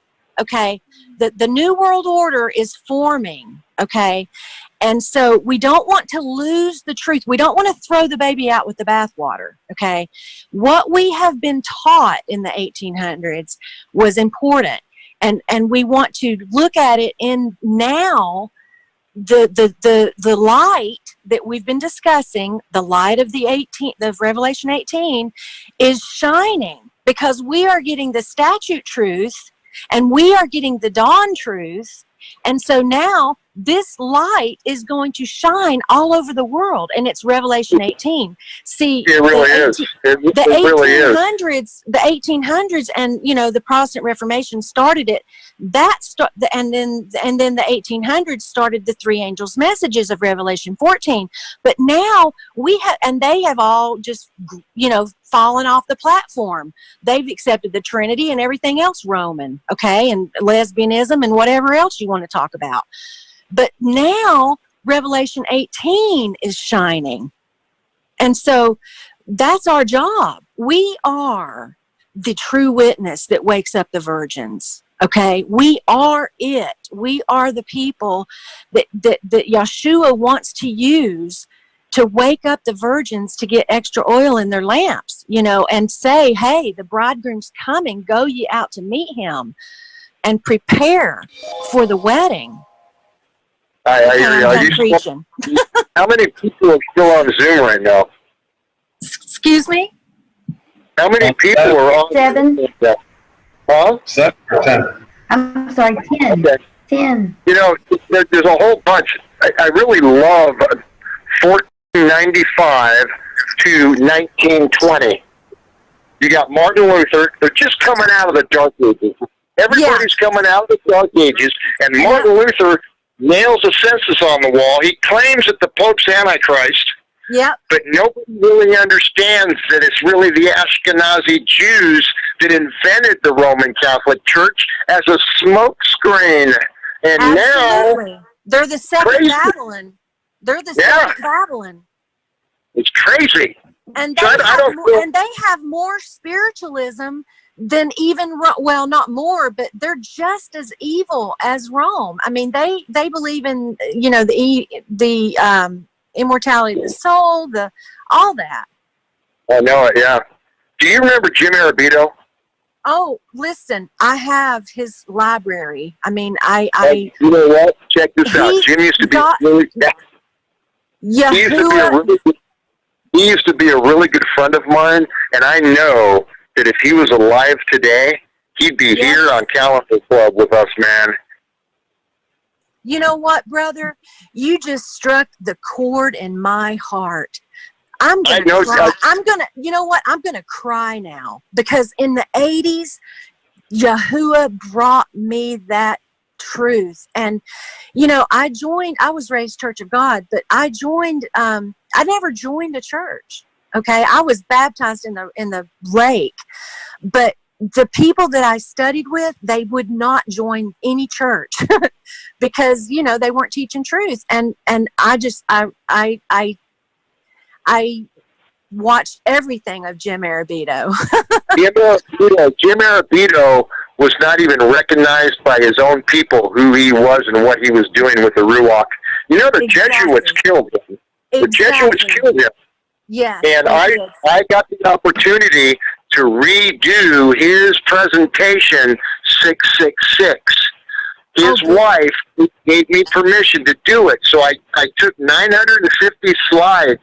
This was my first PowerPoint presentation I ever did in my life. I took 950 slides, and after 2 hours, I brought in the last 20 minutes, the feast days, and the change of the Sabbath and the feast days. And Mrs. Arabito didn't say a word to me because it was copyrighted. But if you ever want a copy of that, somehow I'll get your email and I'll send it to you. I have it. Guess what I don't have yours, but I have his. But Pat gave me 3 documents of his home library. All the books, she's getting rid of them all. Oh, I know. I got the list too. And I've got a picture, actually, one of his drawings up on my wall as I'm speaking. So that's really cool. Let me tell you, I'm going to look for him when I get to the kingdom. I mean, because you know what? I'm going to look for him and Matthew Nolan. I'm telling you, he has really changed my life. He was the only one out of all the Adventists that were showing people what the heck was going on with Antichrist. And he took you all the way back to Nimrod, and he showed you. I don't know if you know this. What was your name? I'm sorry. My name's Danon. Danon. I kept looking for the name to pop up when you're talking, but it's not popping up. I don't know if you know this, but I'm the one that wrote Matthew Nolan about Ellen White. Are you? Are you the one that he refuted? Yes. You know what? I still get likes on several of my comments on that. Matthew, I sent Matthew Nolan a whole about 7 pages of nothing but Ellen G. White's quotes, and I said, you know what, dude? Ellen G. White brought me to the feasts. It was because of the writings of Ellen G. White is why I'm keeping the feast today, and that's a fact. She called it the Sabbath more fully, and she said in the last days, we're going to take the Sabbath more fully to the world, and this is what's happening right this minute. And she said that it was the characteristic of our Father. His law would be shed abroad more fully in our heart. It was the heart of the law. Okay, let me interrupt you guys for 1 second. Damon, I put something in the chat. I told you I was interested in this PowerPoint that you were talking about, and I gave you my email.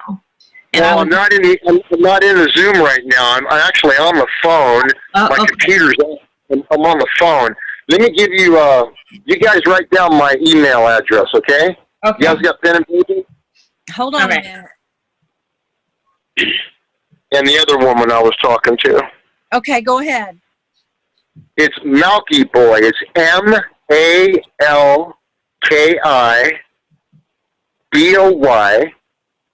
6896 @gmail.com. MalkyBoy 6896 @gmail.com. Okay, shoot me an email. Mine is Carol, KAROL @MalloryHall.com. MALLERY HALL.com. Do me a favor. I didn't write that down. Send me an email and I'll have it. Yeah, I'll send it to you. Sweet. I probably already got it. Well, I will say good night to you all now. Hello, Jose. Good night. Oh, hey. What's up, sister? Stay in touch. See you. Email me for that study. I have an opinion in regards to Ellen G. White, because I almost became a Seventh-day. I almost started attending their churches when I came to the faith. I tell you, I really get more out of the testimony from the person that actually, who's so many sheep are following Yahusha through. And I gotta tell you, I mean, when her testimony was very biblical. I mean, to the point where like it was almost scary. Like there was way too much truth that I could not refute using the Bible. When I read it, I'm like, whoa. I mean, so I'm like, is this a different gospel? But it's like an extension of it. A lot of her writing. So anyway, I did come off a little bit off of it, but I thought that her testimony. Now, I mean, there's been so many interpretations, so many sects and opinions and things coming out of the Seventh-day Adventist since her inception. But I do truly believe that she did have a word with Most High, based on the testimony that she made. Now, did a lot of love and care towards the Shabbat come out of that? Absolutely.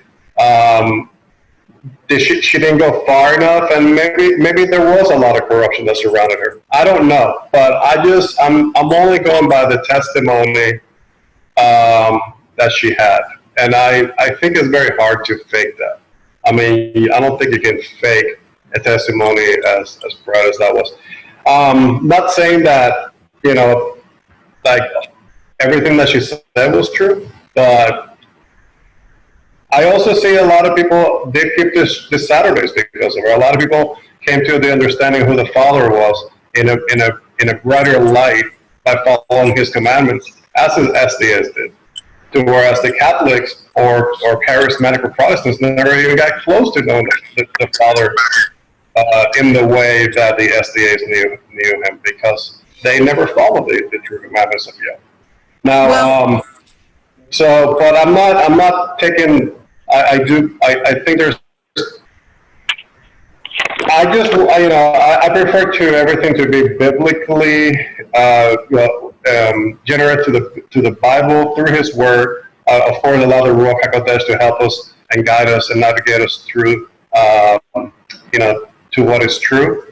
But I think we're all here for one reason only. That's because we want to be closer to our Father. We want to be in the reign with Yahushua. We want to be glorified with Him, and I think we're all here because we're all seeking to be closer and closer to our Savior, who is Yahushua. And a lot of people are coming out of the Seventh-day Adventists, and a lot of people are not. But I'm just glad that He's pulling us out, because that's still a Babylonian system out there. It's a church system. They're in cahoots with the Catholic Church now. Yes. And so you don't want to mix the light with the darkness either, right? So what they did was they rejected the latter rain that started to fall with the statutes before 1844. But I'll tell you, she always pointed to the scriptures, and she magnified them. And if you will email me, I will send you. I just bought a case of Christ object lessons. Okay, it's the parables of Christ, and they're just beautiful.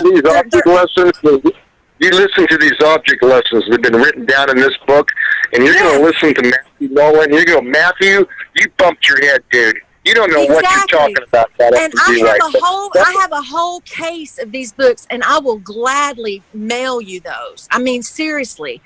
But this is the thing. You can probably find them online, Christ Object Lessons. And Desire of Ages is the story of Christ. I mean, basically, what I did was I would read these with Matthew 25, the parable of the 10 virgins, and it just magnified it. She had a gift, and that gift came to these people, and they rejected it. I mean, that's just the bottom line. And you know what she said? She said that they only had the glimmerings in the 1800s. She said there was more light coming out of the word of Yahuwah like never before. We only have the glimmerings. And the glimmerings are just a little bit of light coming out underneath that door. But the Jesuits came in. They took advantage because they rejected truth, and they just came in like a flood. They made such a field day. They set up a post in Washington, D.C., and gathered all her writings. These are the archives of all. They have a library in Washington, D.C. with every single thing she ever wrote. Why? Because every Jesuit has to study Ellen G. White. Yes. And that's why they took out the church. And here we are in the 1900s. Somebody like Matthew Nolan, anybody could have taken what Matthew Nolan did and said, you know what? This one was a liar, a lunatic. Exactly. The devil was wroth with the woman and went to make war with the remnant of her seed. Okay? But you're not going to convince Matthew of that. And no, I'm not. I haven't tried anymore. Yeah. I haven't tried anymore. Yeah, but what I'm trying to say, if it's Yah's will, He'll reveal it. If it's not, then it's not. I mean, we cannot fight against the people of Yah. Against His people. Right? He will reveal that to us eventually. So the only reason I chimed in at all was I'm not saying that she is. I'm just saying that because of the Joel Osteen statement and Kanye West and all the things that we really need to know in our hearts that we have been taught, but a lot of the Hebrew Roots movement and people have not really understood these things as much as they may not see what's happening.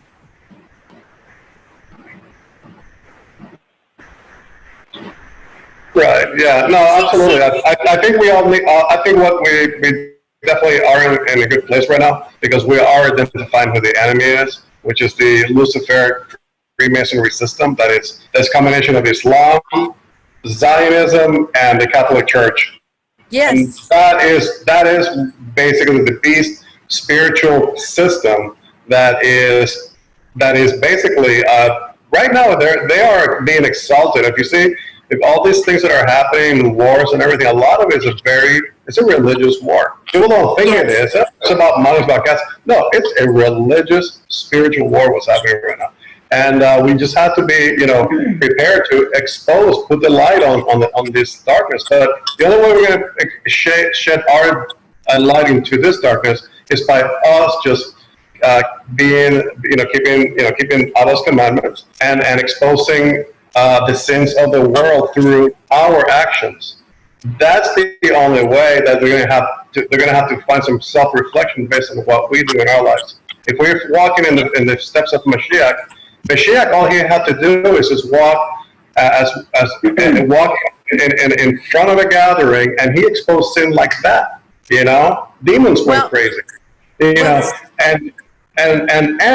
the righteous also came to him for teaching. So we have to, we really are in that time, and the world is getting darker, and it's being consumed by a lot of misinformation. So we just got to That's right. There's a lot of, Ellen White wrote a lot about false revivals, and you can look that up. You can search for it on the web on her writings. But she talks about tongues. These false revivals were all told to us, and it is important to read her writings, I believe. I mean, because I believe she had a gift, and that God is trying to show us these things. So anyway, I don't feel that anything is by accident. I'm glad that, we had this conversation, and I just pray that we're all open-minded. You can send me some literature, Kara. We're all at different levels. We're all at different. We are the group. You're the hand. I'm the leg. And the restoration is happening with these truths. Carol. Carol, I left you my email too, Jess. Carol, I just tried to send you an email, and it came back, so I must not have written yours down right. I'm going to try to get it again out of chat. Okay, tell me how you wrote it. Carol@MalloryHall.com. Karol? Karol at Mallory. Spell Mallory. O-R-Y? No, E-R-Y. Okay. Okay, that might be y'all. I'm about to, am I unmuted? Okay. I'm about to really throw a loop at you now. I'm really good friends with some people in Arizona, and they have cracked open, and I want you to keep the same mindset we're talking about with Ellen G. White. They have started reading out of divine inspiration the Book of Mormon,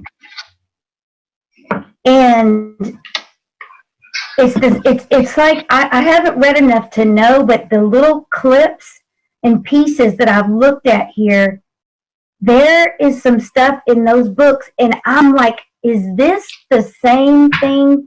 Could this potentially be the same thing with Joseph Smith, who never claimed to? He found the plates of the ancient ancestors, and the Most High gave him the ability to decipher them. He didn't ever claim to write these things. He just received the interpretation. I understand.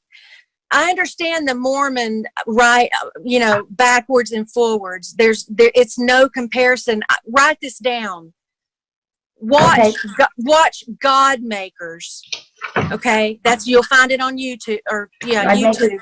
Yeah, the God Makers. Okay, they are from the gates of hell. That's what Mormonism means in Chinese, and there's no comparison. There's absolutely no comparison. You have to use Isaiah 8:20 to the law, Torah, and to the testimony. If they speak not according to this doctrine, there is no truth in No them. light in them. No light in them. And every single thing in the Book of Mormon, like in the Bible, you know how you have the widow's mite and the Sea of Galilee and blah, blah, blah, and everything's been found, okay? Guess how many things have been found in the Book of Mormon? Architecturally, or what do you call it? Archaeology. Archaeology. Yes. Guess how many things have been found? None. Not one. I don't know anything about this. Now, there's another thing. I haven't read this. I know, but on YouTube, I don't support it. I'm just bringing it out for you guys to check it out. Yeah, no, I've already, I know about it. I've had family in that too. But just look on YouTube at people coming out of the Mormon church. I mean, there's all kinds that give their testimony. Testimony ex-Mormon. Look that up, okay? You would not believe how satanic. Hey, Carol, let me say something real quick. This is what my question was. Was what happened with Ellen G. White and how all of the beauty of what she wrote was corrupted. I started wondering if the same thing happened to Joseph Smith. So I'm not talking about what's going on in the Mormon church today. I'm wondering, and I don't know anything about this. I do not support it or anything. Yeah, their beginnings were totally wrong. He changed his story 7 times. And everything he taught Lucifer was Christ's brother. He said that women were going to be eternally pregnant and inhabit their own planet by God. No, they're totally wrong. They were never based on truth, ever. Yeah, those. Do you know, is that in the book? Yeah, watch God Makers, the God Makers. Yeah, Mormons are huge into the temple. They are, I mean, you want to talk about Freemasonry roots. That is like, if you're a Freemason, you must want to be a Mormon. That's the Mormon church today. What I'm wondering is, has it been corrupted? No, it was founded corrupted. It was founded corrupted. Joseph Smith, he said he found some Egyptian writings, right? And he said these were writings of Moses. And they actually found out later that's where you got the Rosetta Stone, where they were able to finally, find the meanings. And it was some Egyptian witchcraft stuff right out of Egypt. And he claimed it as being sacred writings and had to do with Abraham and this and that. And so he basically made up a religion and just attached he to made it up. He said an angel spoke to him, he told him he drove him to the secret place, and then where the secret writings is going to reveal everything. I'm like, not the secret writings that reveal everything. But see, this is how the devil. This is how the devil works. He brings out error, in order to make the truth look bad. That's what he does. He brings out these false prophets to make the truth look bad. But it's very simple. If you watch that video, it's basically families that have come out and they're exposing what they were taught. And they go into all the beginnings of it and everything, and it's so unbiblical. It's not even, none of it is true. I'm glad you're telling me this because I want to help these friends. Absolutely. You can email me. You can email me and you can ask me any question, and I promise all of you, I will answer you from the Word. Okay. Can I ask a question? Hey, Stacy. Yeah. Stacy, are you Adventist? Were you an Adventist at one time? No. I was raised, if you call it raised Catholic, we never went. But no, I became a born-again Christian 25 years ago. Yeah. It's really difficult. No, it's just, I've got these friends. Yeah. If people don't understand what happened in the 1800s, they throw it out They throw it out, they step on it, and they yell at it, and they scream at it, and they say it's a cult. You know, I gotta tell you, if people would just take a serious look at what happened in the 1800s, and you know, that's the thing is, we gotta let it go because that's what happened then. We're living in 2019, and we've been given so much more light. But I keep going back to the 1800s because that's where I started. It's all one big package, man. Look, I'm going to tell you something.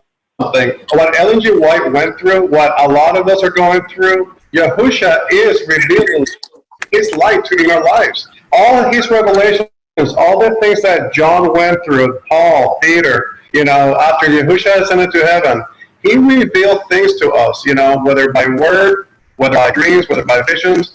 That's what happened in Pentecost. We have the same Ruach HaKodesh that goes back all the way to when Yahushua sent it down, after his ascension to heaven. We have the ability to reveal the truth through this priesthood, and this priesthood is wonderful because we dig into the truth. And we're not going to allow anybody to, try to resuscitate something that was once probably good, but it became corrupt after a while. So I think if we're going to be a light, we have to be received and live by the revelation of Yahushua Mashiach, and that's the message we're going to be spreading across. Is the glory of His revelation in our lives, that by just a glimpse we can transform people's lives and we can convert people. And just directly to Yahushua, we have the same spirit the apostles had in the beginning. Why not? Why can't we all, being Melchizedek priests, be connected, if not more connected, now that we're actually closer to the feast, closer to his commandments, closer to the dietary laws? Why not? Why wouldn't he lift up this generation to be a much brighter light in the world and reveal truths that have never even been considered before, even 100 years ago? So I think it's about moving forward, and it's about allowing the spirit of him saying Abba Father through us, and allow him to lead us. That is the way. I mean, he is the way, and that is the way. But we can bring people out of the tombs, or we can deal with one that already beat death, and he's alive right now and can guide us through this. That's That's so good. where I'm at with that. Good stuff. It's been wonderful conversation. You know, there's a lot of stuff that's coming out, like truths that are coming out, like this Ellen G. White thing. I didn't research any of it, but I had this feeling that this woman was real, but yet they took, just like they do everything else, just like the devil does everything else, takes it and buries it and twists it to where it turns out to be something bad and you won't tap into it. Just like what you were saying, Carol. So it's so many things are coming out and being presented to us, and then we have to truly use discernment because we're truth seekers, and I worry about, my friends are Native American, and I believe that these ancient people that were in this land before we got here, their customs were Hebrew. There is so much interesting information about how they lived, and so even things like that are coming out as far as the ancient peoples here, and how did they get here? When did they come here? Are these the 10 tribes that came here? And we're all mixed in with them now. And I just have a lot of respect for that. A lot of respect for the ancient peoples that were here that before us. So it's funny that you bring that up, because Jim Arabito, if you look him up and look up the Eskimo, there's a video about an Eskimo, and It was an Eskimo. Yes, exactly. Yes, on the yes. other side of the world. It was like the 15 or 16 or 1700, something like that. He was doing the same thing Ellen G. White was doing, but he was on the other side of the planet. The whole world was getting the message, man.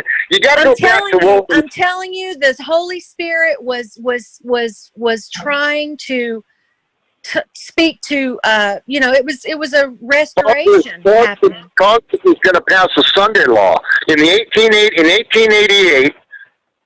Congress was getting ready to pass a Sunday law, and it was a guy named Wagner. Yeah, it was in Wagner. A.T. Jones. A.T. Jones stood in front of the House of Representatives, and he told them, out of the Word of God, why you didn't want a Sunday law. And guess what? They shut it down. They did. That video is called The Wandering Day, and you can get that on LLT Productions. That is Jim Arabito's widow, LLT Productions. Which is a whole lot of he goes, there's another really, really good video by him called Maybe on Sunday. And that takes you back to like the history is outrageous. The stuff that he shows you, and he goes to Europe. He goes to Europe and he shows you the Waldensians, and he shows you the church. He shows you the only church that went up against Rome, and there's a logo on the wall, and it's a candle on top of a Bible, and it's written in Latin, and it means the church that's got the light. And this is the only. The Roman Catholic Church could not get rid of these people. They could not shut them down. It proves there were two churches. There was one that was the woman who fled into the wilderness. Daniel Revelation talks about that. The woman fled into the wilderness to be nurtured there. See, during the Dark Ages, there was the Roman Church and there was the woman, the true church. So he takes you through the history after the apostles and through the Dark Ages. And it is amazing because the Waldensians kept Passover once a year. They did not do this every quarter, communion stuff. It was once a year. And, they kept the statutes. And he proves who the true church, who the true woman was. Well, we are the true children of Yah. They're going to compartmentalize all these people. They even think they were bred from fish into monkeys to human beings. They're easy to manage. There's a lot of people out there who's really easy to manage. They're going to compartmentalize in their own religion and their own thing, but we're not that. We are the children of Yah, and we really got to take the gospel out to the nations. Because that's what that's what they're trying to do. They're trying to put you in here and here and here, because they have done it since the day that you were raised. They have trained your mind to think in a certain way. But remember those 7 women are following Babylon and her daughters. Okay, those are the daughters. The other denominations are the daughters, and it says, "Come out of her, my people." So his people are still in there. Okay, come out of her, my people, that you receive not of her plagues. Okay, the 7 last plagues, and worship. Worship the true God, fear God, and give glory to Him, for the hour of His judgment has come. And worship Him who made the heavens and the earth and the sea. Worship the Creator. Worship the Sabbath Creator. And do not take the authority of Rome, which is the mark of His. They come right out and say Sunday is the mark of our authority. Okay, they say it. And so these laws that are getting ready to be passed are basically because of ignorance. What did Christ tell His disciples when they said, "How are we going to make it? How are we going to make it?" He looked at them and He said, "Make sure no man deceives you, because they're going to come in sheep's clothing and they're going to deceive you." What did He tell them when He told them in Luke 13:22, the narrow door? there will be weeping and gnashing of teeth. When they couldn't get in, they looked and they saw, who did they see? They saw Abraham, Isaac, and Jacob. They were covenant Melchizedek priests, Sabbath keepers, okay? They knew God. So we have to know him and his ways. That's what seals us by how we walk and what's in our forehead, how we think. Our right hand is how we walk. That's what we do. The Bible tells us that. And the forehead is what we think.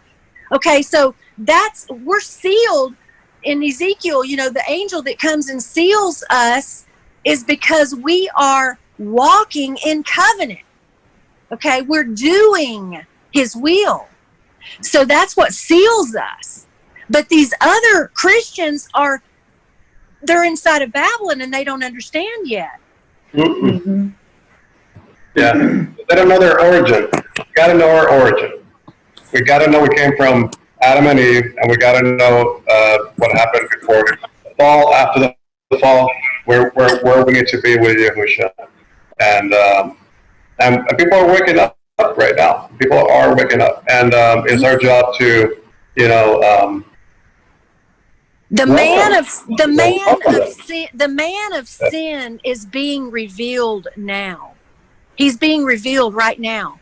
2 Thessalonians 2 is being fulfilled when the disciples came and they said, Jesus is coming, Jesus. And he says, brethren, I would not have you to be ignorant concerning the day of the Lord until a falling away is going to happen first. That happened during the Dark Ages. The Restoration started with the Protestant Reformation.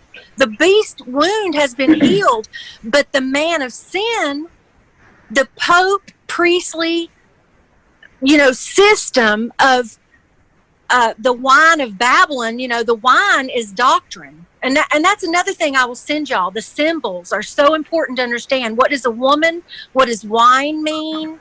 What does, what do these words mean? Because what's happening is the man of sin is being revealed right now. You just go on YouTube and put in Sunday, Pope, and I mean, you wouldn't believe the people that are waking up to this. You know what's a trip about Sunday? The Sunday law isn't going to happen for quite a while yet, and it's going to happen. It'll be too late. It'll be too late. Well, it's going to happen, but they're not going to bring it in until the United States is so in the dark and half gone. It's unbelievable. But I got to tell you this one thing. I'm a flat earther, and you know what? I sat on flat Earth just like I did on When a Day Begins. I didn't want to believe it. And then I saw it. And I got to tell you, I'd only been studying it for 6 months. And Matthew Nolan called me up and he goes, hey, I want you to come to Sukkot in 2018 and give a presentation on flat Earth. Well, I was gullible and I did it because nobody else would touch it. But I saw 120 verses. 120 verses that proclaimed that this planet is not a globe. I mean, I was convinced. And what really did it was the first angel's message. To fear God, give glory to him, for the hour of his judgment has come. Worship him who created the heavens, the earth, and the sea, and everything that is in them. And it wasn't NASA. Right. It was not. Well, you can't deny what the scripture says. I mean, he basically took the sun and the moon and he established them for days and times. He didn't say he established the earth to go around the sun. I mean, that is Copernicus came with that in 1637, something like that. It was Darwin and Copernicus. Yeah, and that was during like the New Reformation, and that was during when all the people from the Cortez was hitting Mexico, all the Puritans were coming to the U.S. There was a lot of stuff going on. The modern era, you could say, but that was actually all theoretical too, and people took it as science, as a method. But the thing about it, there's nothing scientific about saying that we are in a planet and we're surrounded by planets and we rule all around the sun. because that notion came from one person. That theory came from one person. I mean, he might have gleaned up some other people during that time, but it overshadowed everything because it was backed up by the Jesuits. It was backed up by the Catholic Church. When I mean, but they actually rejected it too as part of the religion too, at first. I just have one piece of advice on this subject. And my advice on this is, use caution and get people to understand the truth first before you share this, because it may turn them away. Okay? Are you talking about flat Earth? Yes, I'm just saying. I agree with you 100%. You're yes. That is my honest and God, and I really believe the Holy Spirit has convicted me on this. Okay. Yeah. I really believe, and just hear me out here. Satan will use even truth, okay? He will use anything to discourage people from wanting to understand. We've got to keep it simple. We've got to show them from the Word, and try to. Well, I can show you from the Word the Earth is flat. From the Word about the Earth, I understand that. But what I'm saying, I just feel like until they get to understanding the covenant and how we should walk, that this could turn them off. Yeah, and I agree 100% because it is a paradigm shift. I really just think the Heavenly Father has a sense of humor that He showed it to me, because it was like He revealed Himself to me like never before. And I mean, I've got a much more closer relationship with Him now than ever. And it's just unbelievable what He's doing. And it's kind of like my own secret weapon. I agree. It's not something that I agree with you 100%. Stacy, are you still there? You know how Jesus said you can't handle the truth now. You got know email. what I mean? I after the feast in 2018. After the feast in 2018, I came back, and I first heard about the flat Earth theory at the feast in 2018. That was new, and I came back with just the possibility of. Were you there? I wasn't there for your presentation because I think I came on the fourth day of the feast, or the fourth day of the feast, I believe. But just mentioning the concept that some people believed in the flat Earth when I came back, it just completely turned a few people totally off. I mean, they wouldn't even let me finish explaining that some other people believed in that. I know. It is what it is. And I'm not saying this to disgrunt you at all, believe me. But what I'm saying is Satan will use this because just like Christ said, there's many things I want to tell you, but I can't tell you. Because they don't have what they need. They need the truths of the salvation. Dana? Since you did a presentation on the flat Earth in 2018 at the feast, I would be interested in seeing that presentation because I think I must. You know what happened? All you got to do is go to flatearthbible.com. Go to flatearthbible.com and just read all the verses. That's what I did. I read every single verse in the Bible, especially the one that says 4 times, I'm commanded to tell the heathen, the earth is stable, it moves not. It is the sun, the moon, and the stars and the planets that spin in the firmament. And if you want to take a photograph picture, a time photograph, you can do it. They move east to west. It's a remarkable thing. When they recorded me, the guys that recorded me on purpose did not set the volume. So you got me for a whole hour and a half talking, but you don't hear me. And Matthew Nolan was really mad about that too. There was a lot of people that were rebelling against flat Earth at that feast. That's why they had me do it. They had somebody come out who nobody knew. It was brand spanking new. So they were just playing it safe because they knew it was going to be a bombshell. But Nolan liked flat Earth, and he wanted to hear what I had to say. So I just read 120 verses out of the Bible, and I got a standing applause by Nolan and thumbs down by everybody else.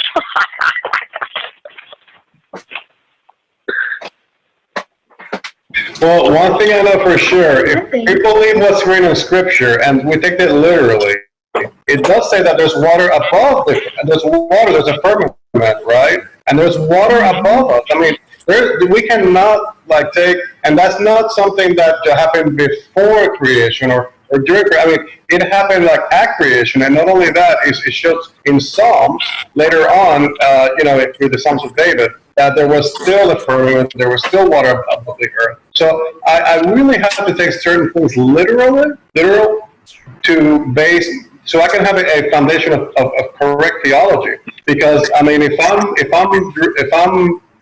going to depend more on the sciences of the world and the philosophies and the math and the things that people use, then I'm no longer depending on the word of Yah to lead me. I'm now depending on the word of man. Now, if the word of man will substantiate what the word says, I'm all for it. But I'm not going to allow the word of God to try to, like the Catholic Church has done, they try to synchronize their belief system with what the world's supposed to be like. This is why they grew so quickly, because they had adjusted to pretty much Earth, and that's why they're so Unitarian. They believe that all gods are the same gods, and Elohims are all Elohims. So we're not like that. We are set apart. We have to think differently and renew our minds to the washing of the Word. I know that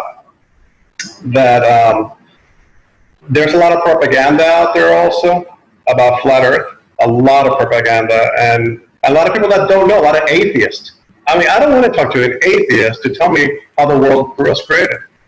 I'm sorry. It says, the Bible says you're a fool. You're a fool if you don't believe in Yahuwah. And I'm going to let a fool teach me about how the earth was created. His credentials are out the door. Bye-bye.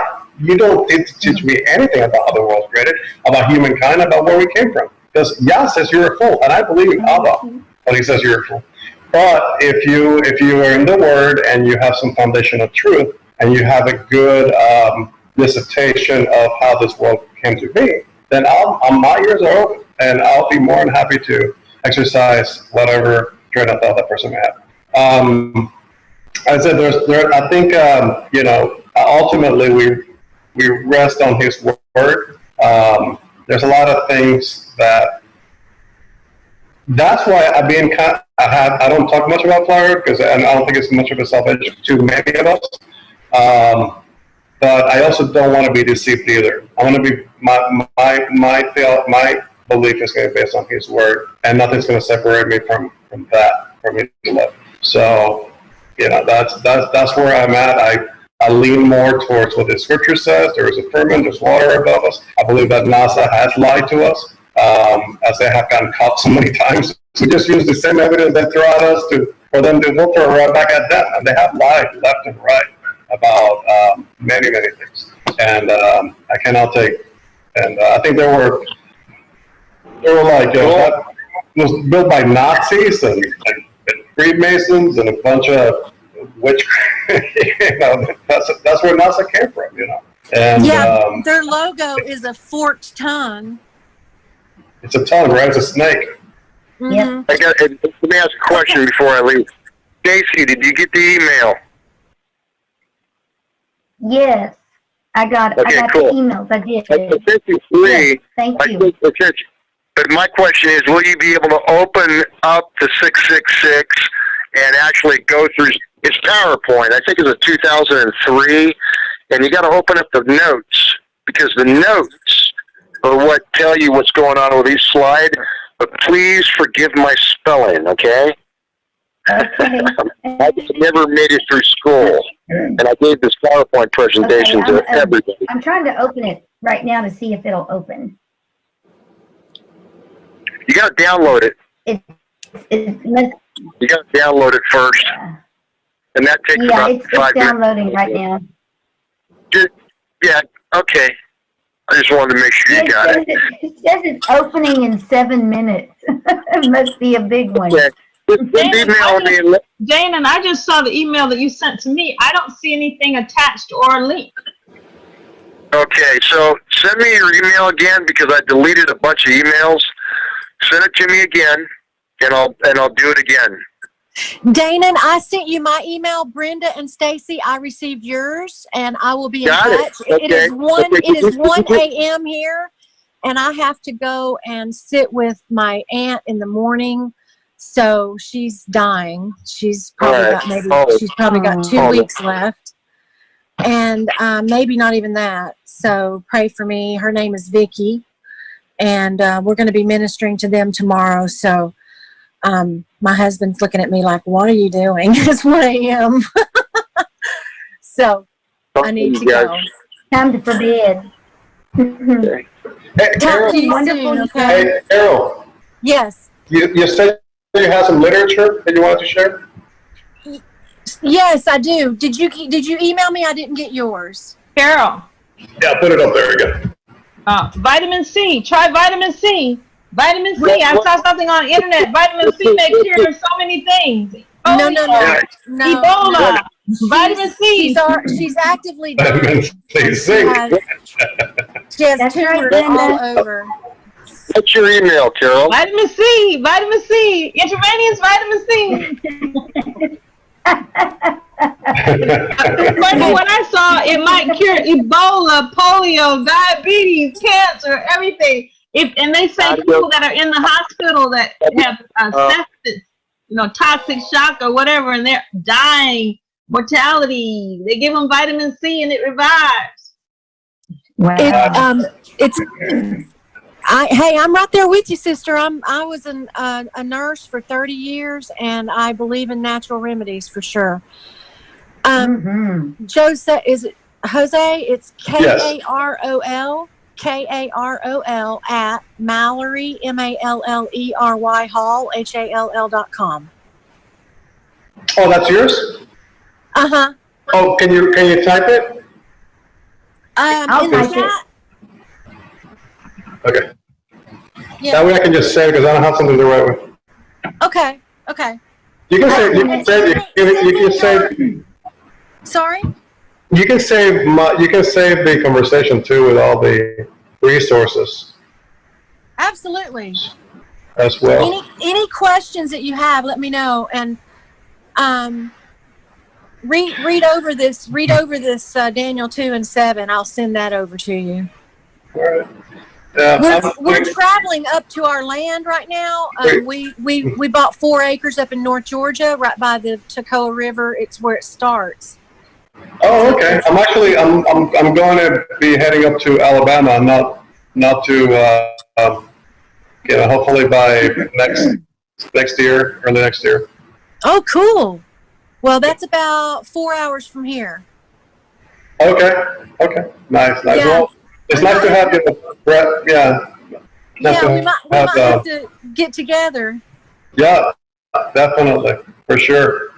All right. For sure. Looking forward to spending more time with you all. I'm gonna get some sleep, and we'll hopefully see some of you tomorrow at Shabbat. All right. Yeah. Thank you. And yeah, because Mario's not going to be there. All right, Mario and Lisa, don't forget to send me your notes, Lisa. I'll send them to you. Okay. Thank you so much. Bye. Bye. Thanks, y'all, for everything. Nice to meet you. Everybody have a good night. It's Shabbat tomorrow. Good night. Thank All you. right. You too. Bye. Should be all tomorrow. Blessings. Yes. All right. Bye, Lisa. See you Bye, tomorrow. Michelle. Bye, Jason. All right. Bye, guys. Bye, Jason. Good night, everyone. Sleep well, and hope to see you tomorrow. Okay. That's good. All right. Bye.